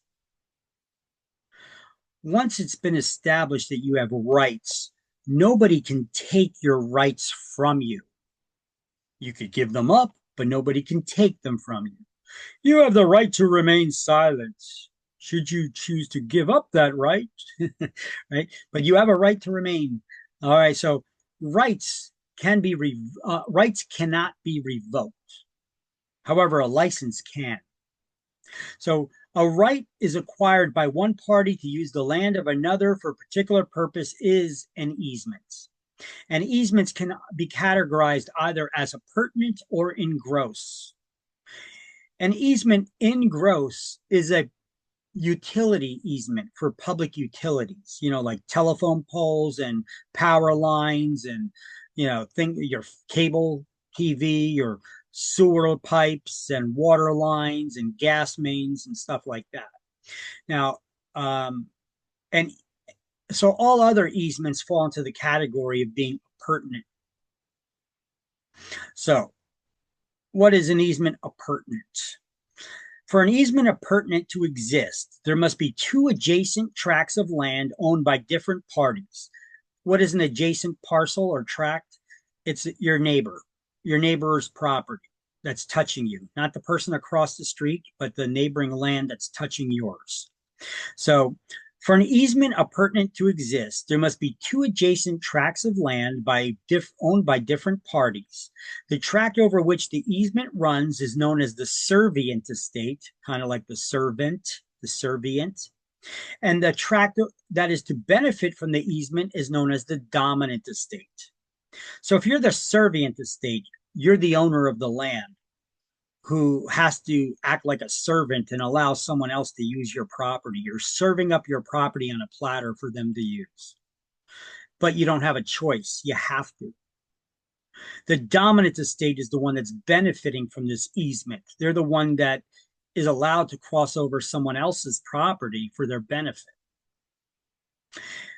So once an easement has been created, it's said to run with the land. It passes from one owner to the next. The easement doesn't go away because somebody sold the property, unless the servient estate buys the dominant estate, and now there's no more easement because you don't need an easement to cross over your own land. An easement in gross is a utility easement for public utilities, like I said. And this statement only applies to this type of easement. If the need for the easement were to cease, the easement would cease to exist. That statement only applies to easement in gross. All other easements, they hang around. They don't go nowhere, just simply because you don't need it no more.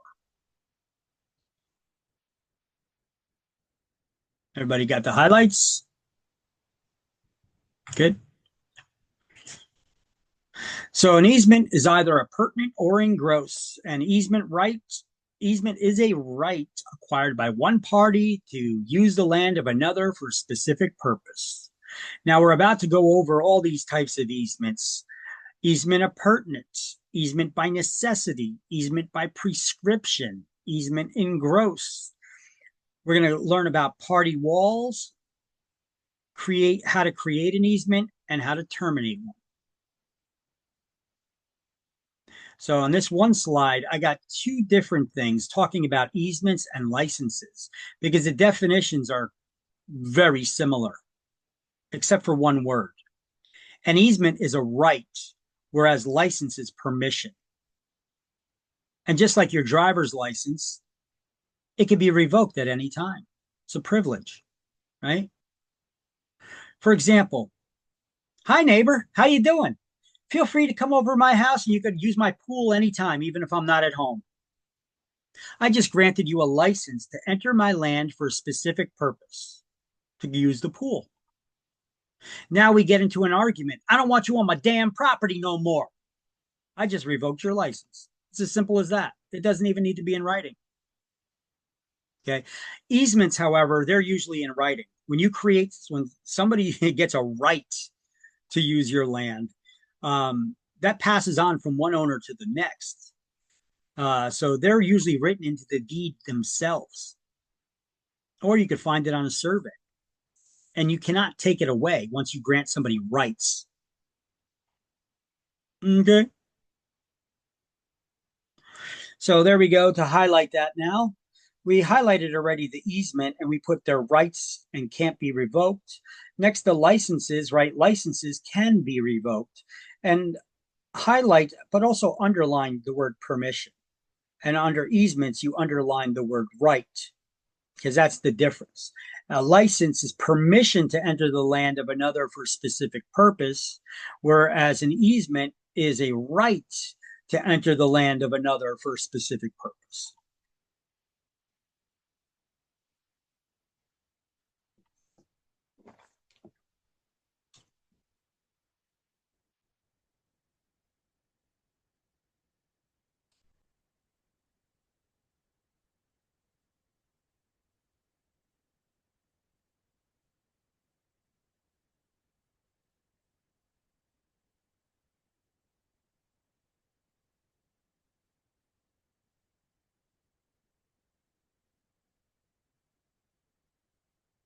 Everybody got it?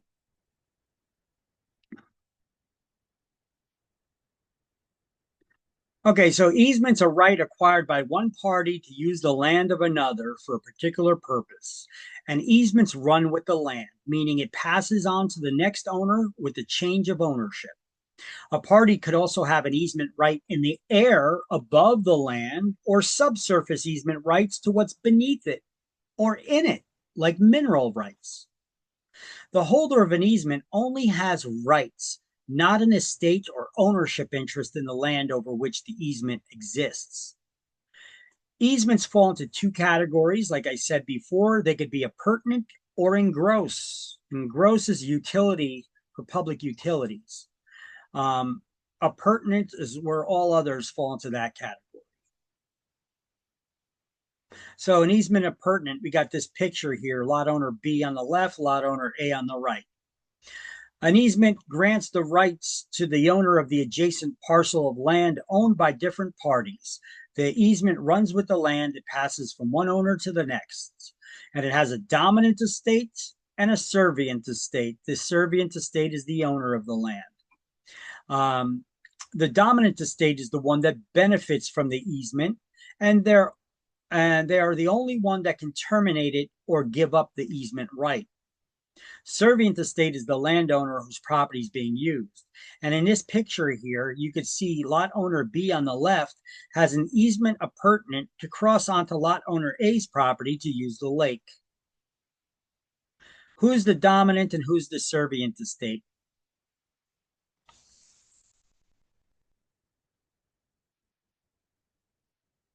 Got lot owner B on the left, lot owner A on the right. Who's the dominant estate and who's the servient estate?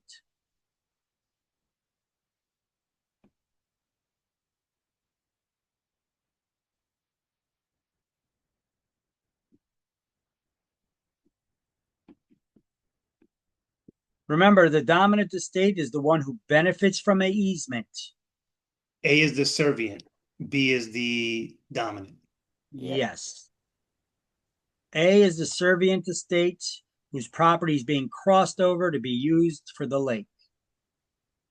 And lot owner B is the dominant one. They get to cross over onto the neighbor's property to use the lake. So lot owner A, can they put up a fence over here? Not unless there's a gate, not unless there's a gate there that allows lot owner B to get through. You cannot block or impede somebody's easement right. Oh, actually, I got a video for this. Well, hold on for 1 second. I actually seen something the other day. An attorney who I like to follow on YouTube.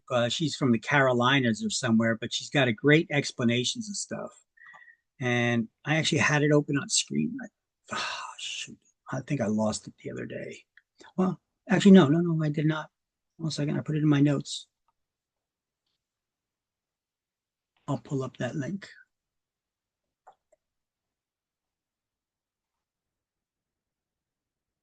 Come on, notes, open. There we go. Doobie doobie doo. I'll let her talk.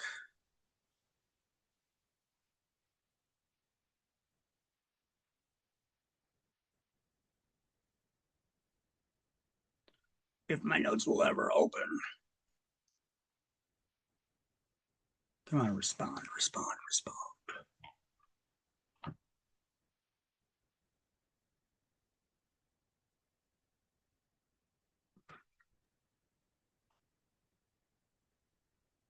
I'll be back in 5 seconds if it responds. Right back. Yeah, I'm waiting for it to respond too. But in the meantime, let's all take a minute break. I gotta go to resume.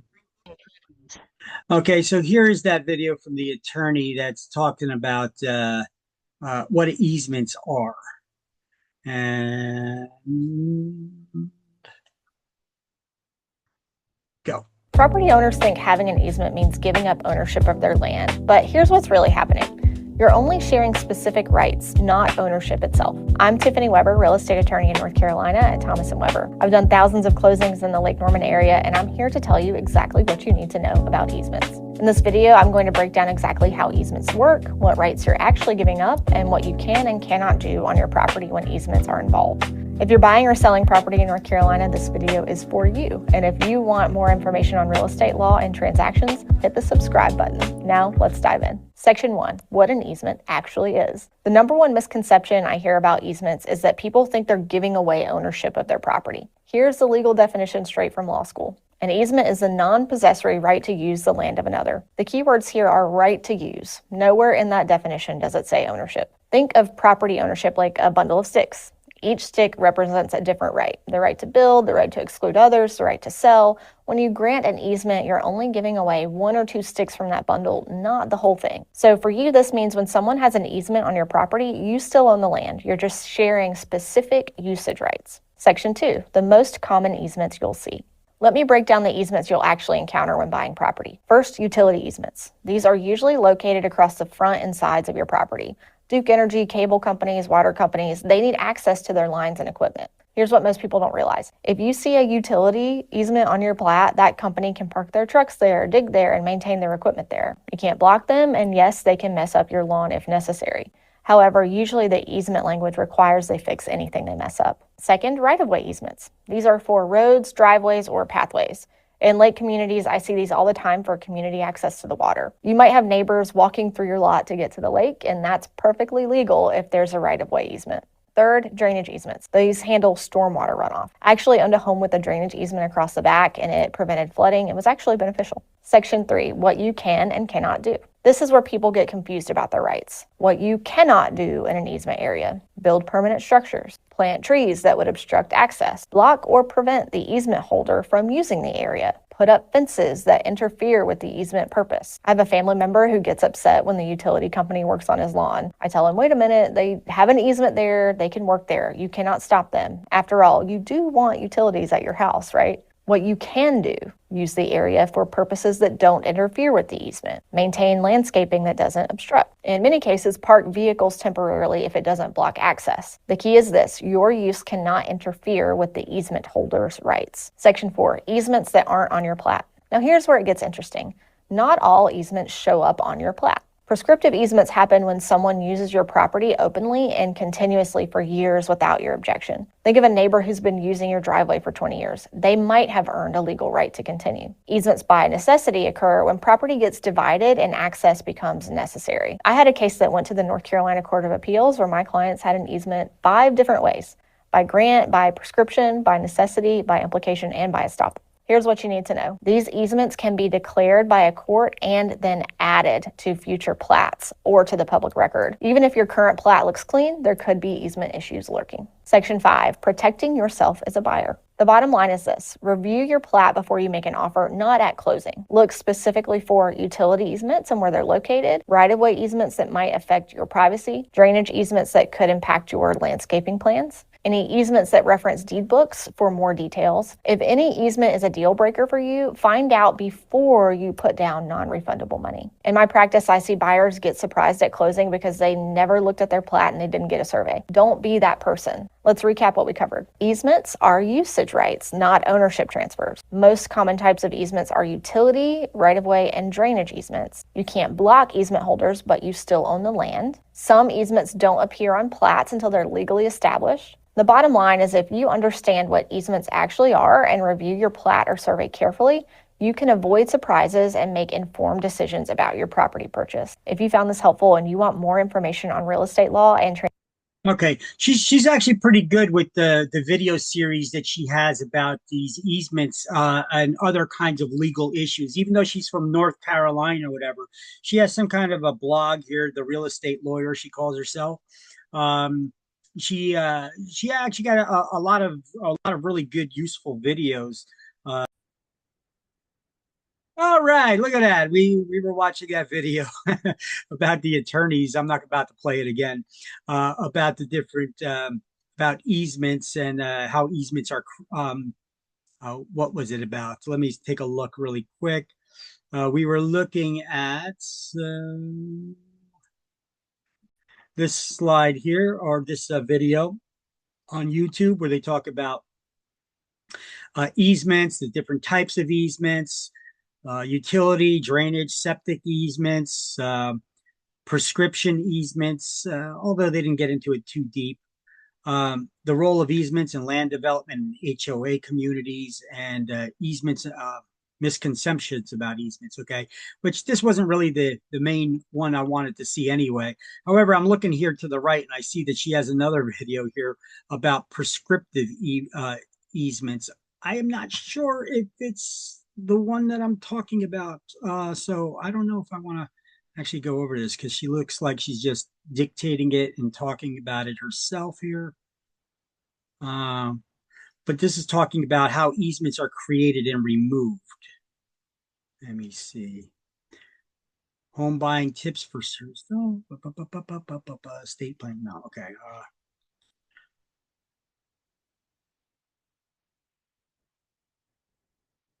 Yeah, it doesn't really say what's about, other than how easements are created and removed, which is actually something we're going to be going over right now. Oh, what the hell? Let's see if she has anything decent to say. If it starts getting boring or off topic, I'm going to remove it and just start explaining it myself to you, okay? So we'll give her a shot at it here, but let's first get this going. Yeah. If you think you fully own your property, you might be surprised to learn that someone else could have the legal right to use part of it. And here's what's even more shocking. You might have given them that right without even realizing it. I'm Tiffany Weber, real estate attorney in North Carolina at Thomas & Weber. I've done thousands of closings in the Lake Norman area, and easements are one of the most misunderstood aspects of property ownership I see. Today, I'm going to break down exactly how easements are created in North Carolina, and more importantly, how they can be terminated. By the end of this video, you'll know exactly what to look for in your deed and what rights you actually have. Now, how they're created, you know, it's mostly the same in most states. If there's any difference, I'll let you know. Property anywhere in the United States, this information is crucial. And if you're in North Carolina specifically, there are some unique aspects you need to know. Let's dive in. I'm going to give you some quick terminology. First up is dominant and servient tenements. The dominant tenement is the land that is benefiting from the easement. The servient tenement is the land that is burdened by the easement. Another way. So we were just going over that. The dominant estate is the one who's benefiting from the easement, and the servient estate or tenement, like she's saying, is the one whose property is being used, who's being walked over and used. Way to talk about this is calling them the benefited and the burdened parcels. This will be important for later when we talk about how to get rid of an easement. So let me break this down for you. In my last video, I explained that an easement is a non-possessory right to use someone else's property for a specific purpose. But here's what most people don't understand. There are actually at least 4 different ways an easement can be created. First, there's an express easement. This is the most straightforward one. It's created by a written agreement, usually in a deed or a separate written document. When I'm doing closings, this is what we see most often. The document gets recorded in the Register of Deeds and boom, you've got an easement. Here's what's really happening. Let's say your neighbor needs to cross your property to get to the main road. You sign an easement agreement, it gets recorded, and now they or their successors in interest have that legal right forever, or at least until it's terminated, which we'll get to. Second, we have implied easements. Now, this is where it gets interesting. These are created by the circumstances, not by a written document. In North Carolina, courts may find an implied easement when there's been an apparent and continuous use of the property that's reasonably necessary. For example, I see this a lot with family land. Let's say dad owns 10 acres, he builds a driveway across it and then splits the land between his 2 kids. Even if the deed doesn't mention the driveway, the kid whose land the driveway crosses probably can't just block it. The court might find an implied easement because it was obviously necessary when the land was divided. Third, there's easement by necessity. This is similar to implied, but it's specifically about property that was once owned commonly, and at the time of the transfer, the easement of whatever kind was necessary to the beneficial use of the land. A good example of this is property that would be landlocked if split and transferred, such that an easement over one property is necessary to be able to use the other property. Fourth, we have prescriptive easements. This is the one that really trips people up. In North Carolina, if someone uses your property openly, continuously, and without your permission, plus a couple other things, for 20 years, they can actually gain an easement right. To become official, this prescriptive easement must be litigated, and that's a claim called quiet title. Let me be really clear about this because I see this confusion all the time. The use has to be hostile, and that doesn't. A suit to quiet title or a suit for adverse possession is, in other words, in order to perfect this easement, it has to be perfected in a court of law. That the person, they don't just automatically gain an ownership of your land. They have to prove that they've been using it for a period of time as defined by law. She's using a 20-year common law period, which New Jersey's eventually going to turn over to. But as of right now, our politicians created too many laws covering the same topic. So nobody's going to get an easement by prescription in New Jersey right now. But for exams, we need to know that it's 30 years for the improved lands and 60 years for unimproved lands in New Jersey. Doesn't mean you're like fist fighting. It means without permission. If you give your neighbor permission to use your driveway, the clock never starts running for a prescriptive easement. Now here's where it gets really interesting, and this is what a lot of property owners want to know. How do you get rid of an easement? There are actually several ways, and some are easier than others. First is release by the easement holder. This is the simplest way. The parties who have the easement right, usually all of the owners of the benefited parcel, sign a document terminating their rights. It gets recorded in the Register of Deeds and the easement is gone. But here's the thing, you can't force someone to release their easement. They have to agree to it. And the owners of a burdened parcel can't unilaterally terminate an easement. Only the owners of a benefited parcel can do that. Second is expiration. Some easements are created with a specific time limit or condition. I've seen easements that say, for as long as the property is used for agricultural purposes, or for a period of 10 years. When that time is up or the condition changes, the easement automatically terminates. Third, abandonment. Now, this is tricky in North Carolina. Non-use is not enough alone to qualify for abandonment. The easement Courts have determined that simple non-use of a property does not mean that you've abandoned it.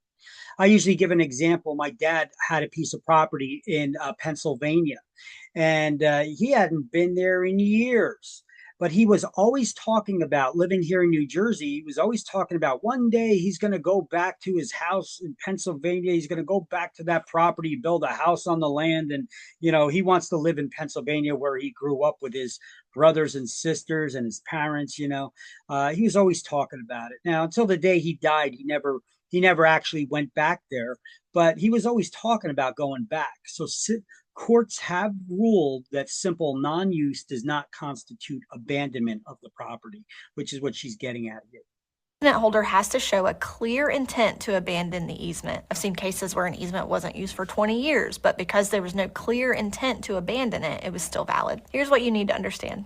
North Carolina courts require clear and convincing evidence of intent to abandon. Simply not using the easement isn't enough. There needs to be some affirmative act showing they're giving it up. Fourth is merger. This happens when the same person ends up owning both properties, meaning the one burdened by the easement and the one benefiting from it.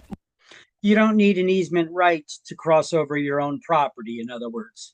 When that happens, the easement merges into full ownership and disappears. I see this sometimes when people buy neighboring properties. There's a case, the caption I can't exactly remember, but it states, it is axiomatic in property law that one cannot have an easement over his own property. That's because you don't need one. You own the property. Fifth is necessity. And just like you can gain an easement by necessity, you can lose one too. So if the reason for needing the easement no longer exists, the easement may potentially be extinguished. But you've got to be careful here. Blocking an easement can lead to lawsuits. Sixth, there is eminent domain or foreclosure. If the government takes your property through eminent domain, some easements may be extinguished. Same thing with certain foreclosure situations, though this gets pretty complicated and depends on when the easement was created versus when the mortgage was recorded. So what does this mean for you? Here's what I tell all my clients. First, always get a title search when you're buying property. This will reveal any recorded easements. But remember, it won't show you prescriptive easements or implied easements that haven't been litigated yet, or any easements that maybe were just verbal or talked about between parties.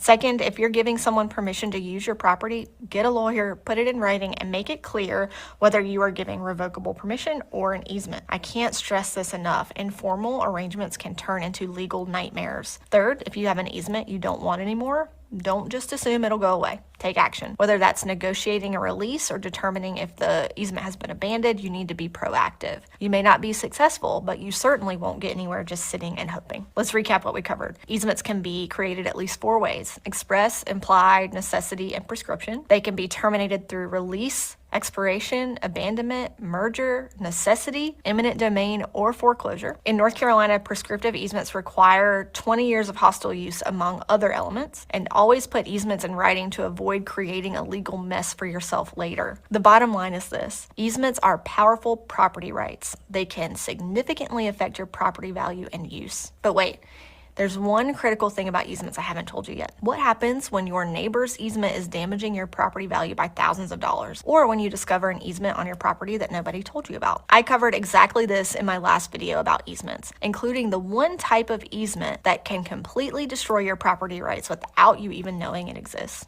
It's this video right here. If you live in a New Jersey zip code and have zero...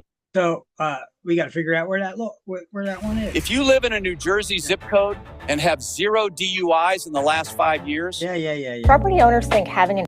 All right. So I'm not going to go over all of her easement videos here, but I'm going to look into it in my own time here. I'll share that video that she was pointing to in the chat window with you guys, so you can take a look at it on your own there. So that's the one where she explains how easements really work. I'm not sure what that's explaining, because right now we're watching these easement videos and hoping for the best that she's explaining everything that I wanted you to have explained. So we're going to go back to our slideshow now, and we'll see the, let's see, where were we? Oh, darn it.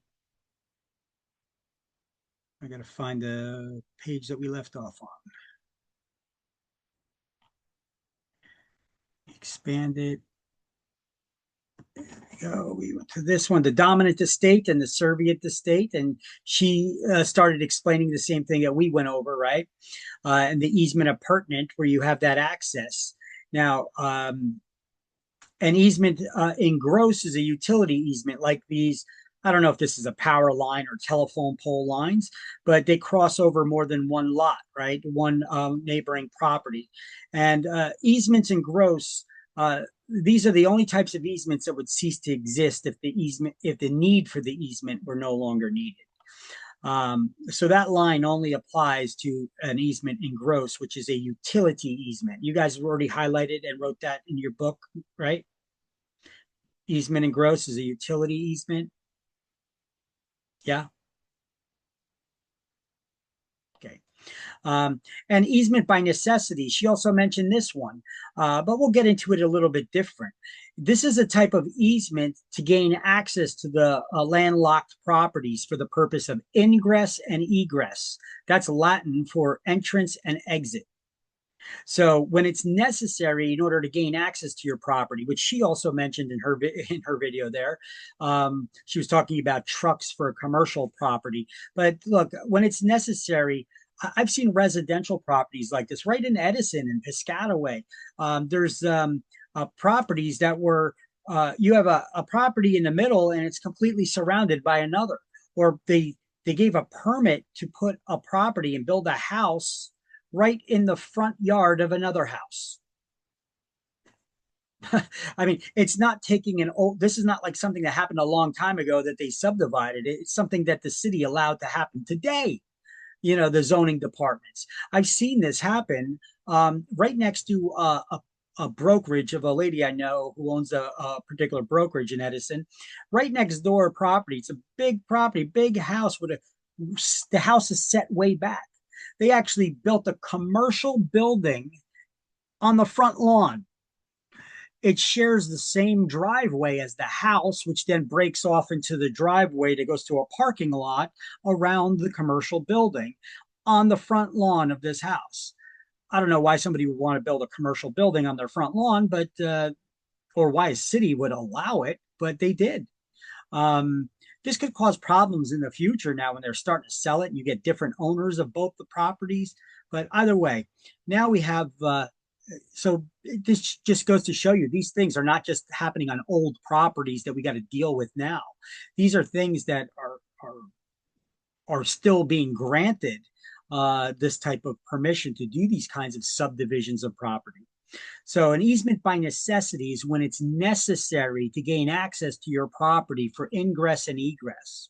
Now, this example is a poor example right here in this picture here, because let's just pretend this is California and they don't they'll give you the death sentence if you cut down a tree. So this is why they didn't cut down a tree to put a driveway into their lot. I don't know why it would be necessary to put a driveway onto your neighbor's property to get to yours when it's just a bunch of trees. You could cut down a tree or two.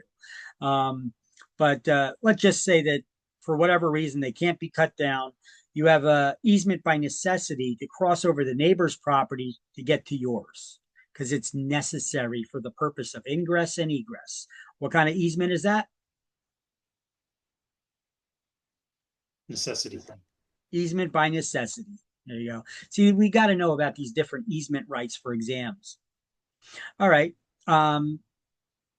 Here's another example. Lot owner A, lot owner B. Lot owner B's property is completely surrounded by lot owner A. Why would somebody give such a subdivision like this? Allow the property to be subdivided? But they do. I don't control the towns and the laws, so somehow this is allowed, and it does happen.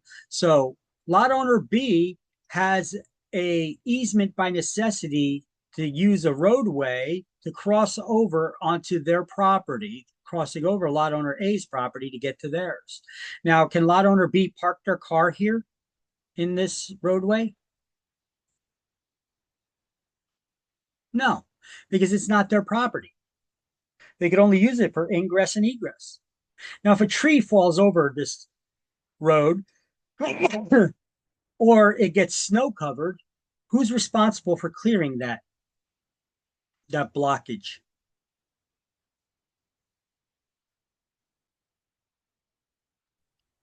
A, And why is that? because it's technically their property. That's correct.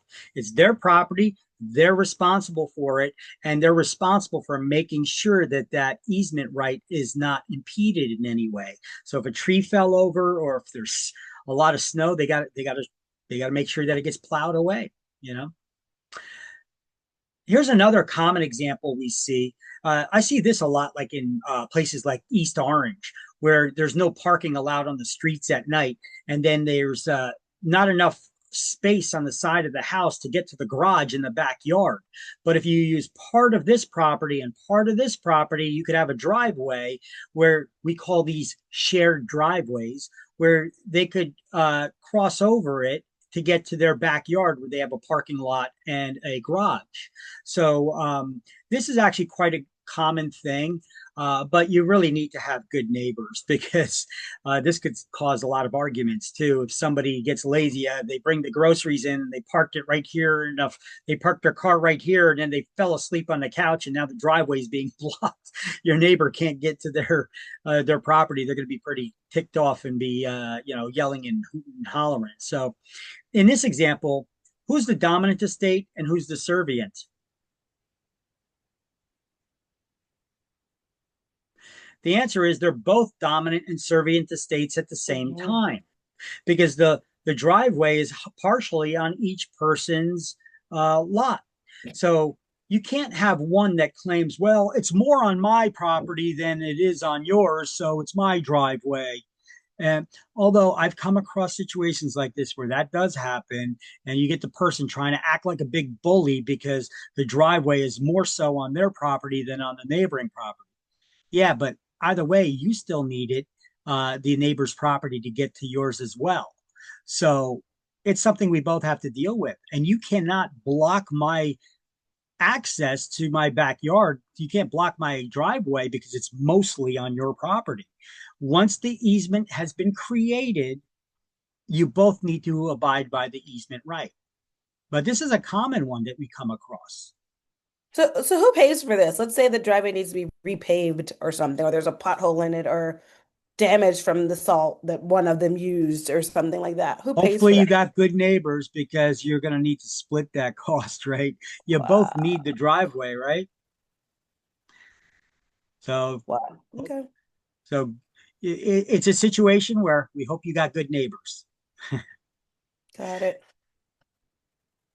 And then we got that easement by prescription she was talking about.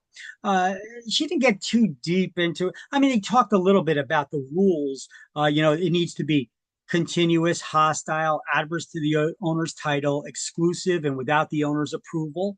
Additionally, the use must be visible, open, and notorious. But she also said, you can't create an easement like that. You can't create this easement without if you have permission of the owner, because she didn't get into actually delving in and explaining what an easement by prescription is, but just how to create it mostly. An easement by prescription is where somebody who's been using your property for a period of time as prescribed by law, that time period can vary state to state. That person can claim ownership of that land if they've used it for a long enough period of time.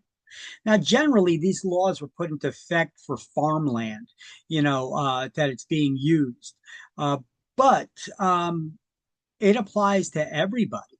And you see some people out there that think that they know a little bit about the law because they saw some YouTube videos, and now they're trying to invest in real estate. I'm going to put it in big air quotes, invest in real estate by squatting on someone's property and claiming and filing an adverse possession or easement by prescription in court so that they could invest in real estate by squatting on someone's property, breaking in the front door, changing the locks, and filing a piece of paper with the court that now that this property is going to be yours. Some of them I've even seen on YouTube, these wannabe investors, or experts, wannabe experts, explaining to people how you could invest in real estate by using adverse possession. Huh? Yeah, they're actually saying you break the law, you change the locks on someone's property because it's vacant and they're not using it, so you might as well change the locks on it and then rent it out to someone else and earn a rental income as an adverse possession real estate investor. Well, what are you investing? In a locksmith? In the $25 court filing fee? You're going to go to jail if you follow the advice of these YouTube real estate investment experts, so-called experts. I filed complaints with YouTube so many times that these people are guiding some others. These are directions on how to break the law and go to jail. And YouTube says it's not against our terms of service. So if I showed somebody how to actually shoot a gun and put it to someone's head and pull the trigger, that wouldn't be against YouTube's terms of service either. I mean, it's breaking the law, right? Yeah, it's so ridiculous that YouTube doesn't cancel these people out. But anyway, so what is an easement by prescription? It is a type of easement where you can gain ownership of real estate. Some people refer to it as squatters' rights by using someone's property for a period of time out in the open, hostile, adverse to the owner's title, without their permission. And it's visible, so it's obvious that they've been using it against the owner's permission. Now you could take them to court. In New Jersey, the prescriptive period is 30 years for improved land and 60 years for unimproved or woodlands. Now, this law is going to change in the future to the 20-year common law period like that attorney had there in North Carolina. However, New Jersey politicians did not vote to actually change the law to do away with the 30 and 60-year period yet. And they've been waiting on that for like 16 years already, for as long as I've been following it. So who the hell knows when they'll vote on it? Now, if you did not use the property yourself for this amount of time, through a process known as tacking, successors in interest can tack on their time onto yours to combine them to reach the prescriptive period to make an easement by prescription claim in a court of law. Now, there's three ways that you could prevent somebody from gaining an easement by prescription, and that is by taking legal action against the adverse possessor, getting them removed from your property. You could cut off their access, putting up a fence or whatever. This would stop the continuous use and reset the time clock. Maybe also put up signs all over that no trespassing, what have you. And also, you could give them permission. Like I said, you could have a process server serve them with papers that you're giving them permission to be on your land till the end of the month, and then they got to go. Okay, or it could just be for one day. That breaks the continued usage period. So then it resets the time clock. So if they had to be there for 30 years and they've been there for over 30 years already, you give them permission to use it for one day before they actually file the claim for adverse possession. You just reset the time clock, and they have to wait another 30 years before they can make that claim. And by then, I hope you follow through with your action to get them removed. So all property owners should walk their property at least once every 30 years or 60 years if it's woodlands, to see if anybody's squatting on their property and to take action to remove them. Otherwise, you probably deserve to lose it. And remember, an easement by prescription cannot be claimed against publicly owned lands. So page 111, page 6. We highlighted stuff about an easement by prescription when we skipped forward to chapter 20. Here is the one for chapter 6 notes, page 111. We'll highlight this.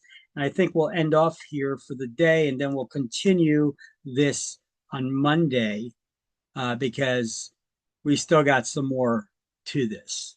It's going to take a little while yet to get through this chapter. We're not finishing in 5 minutes, so we'll finish it on today's Friday, right? Yeah, today's Friday. We'll finish this on Monday. before we hop, it's just for you, Victor. Since I'm just getting started now, the class that starts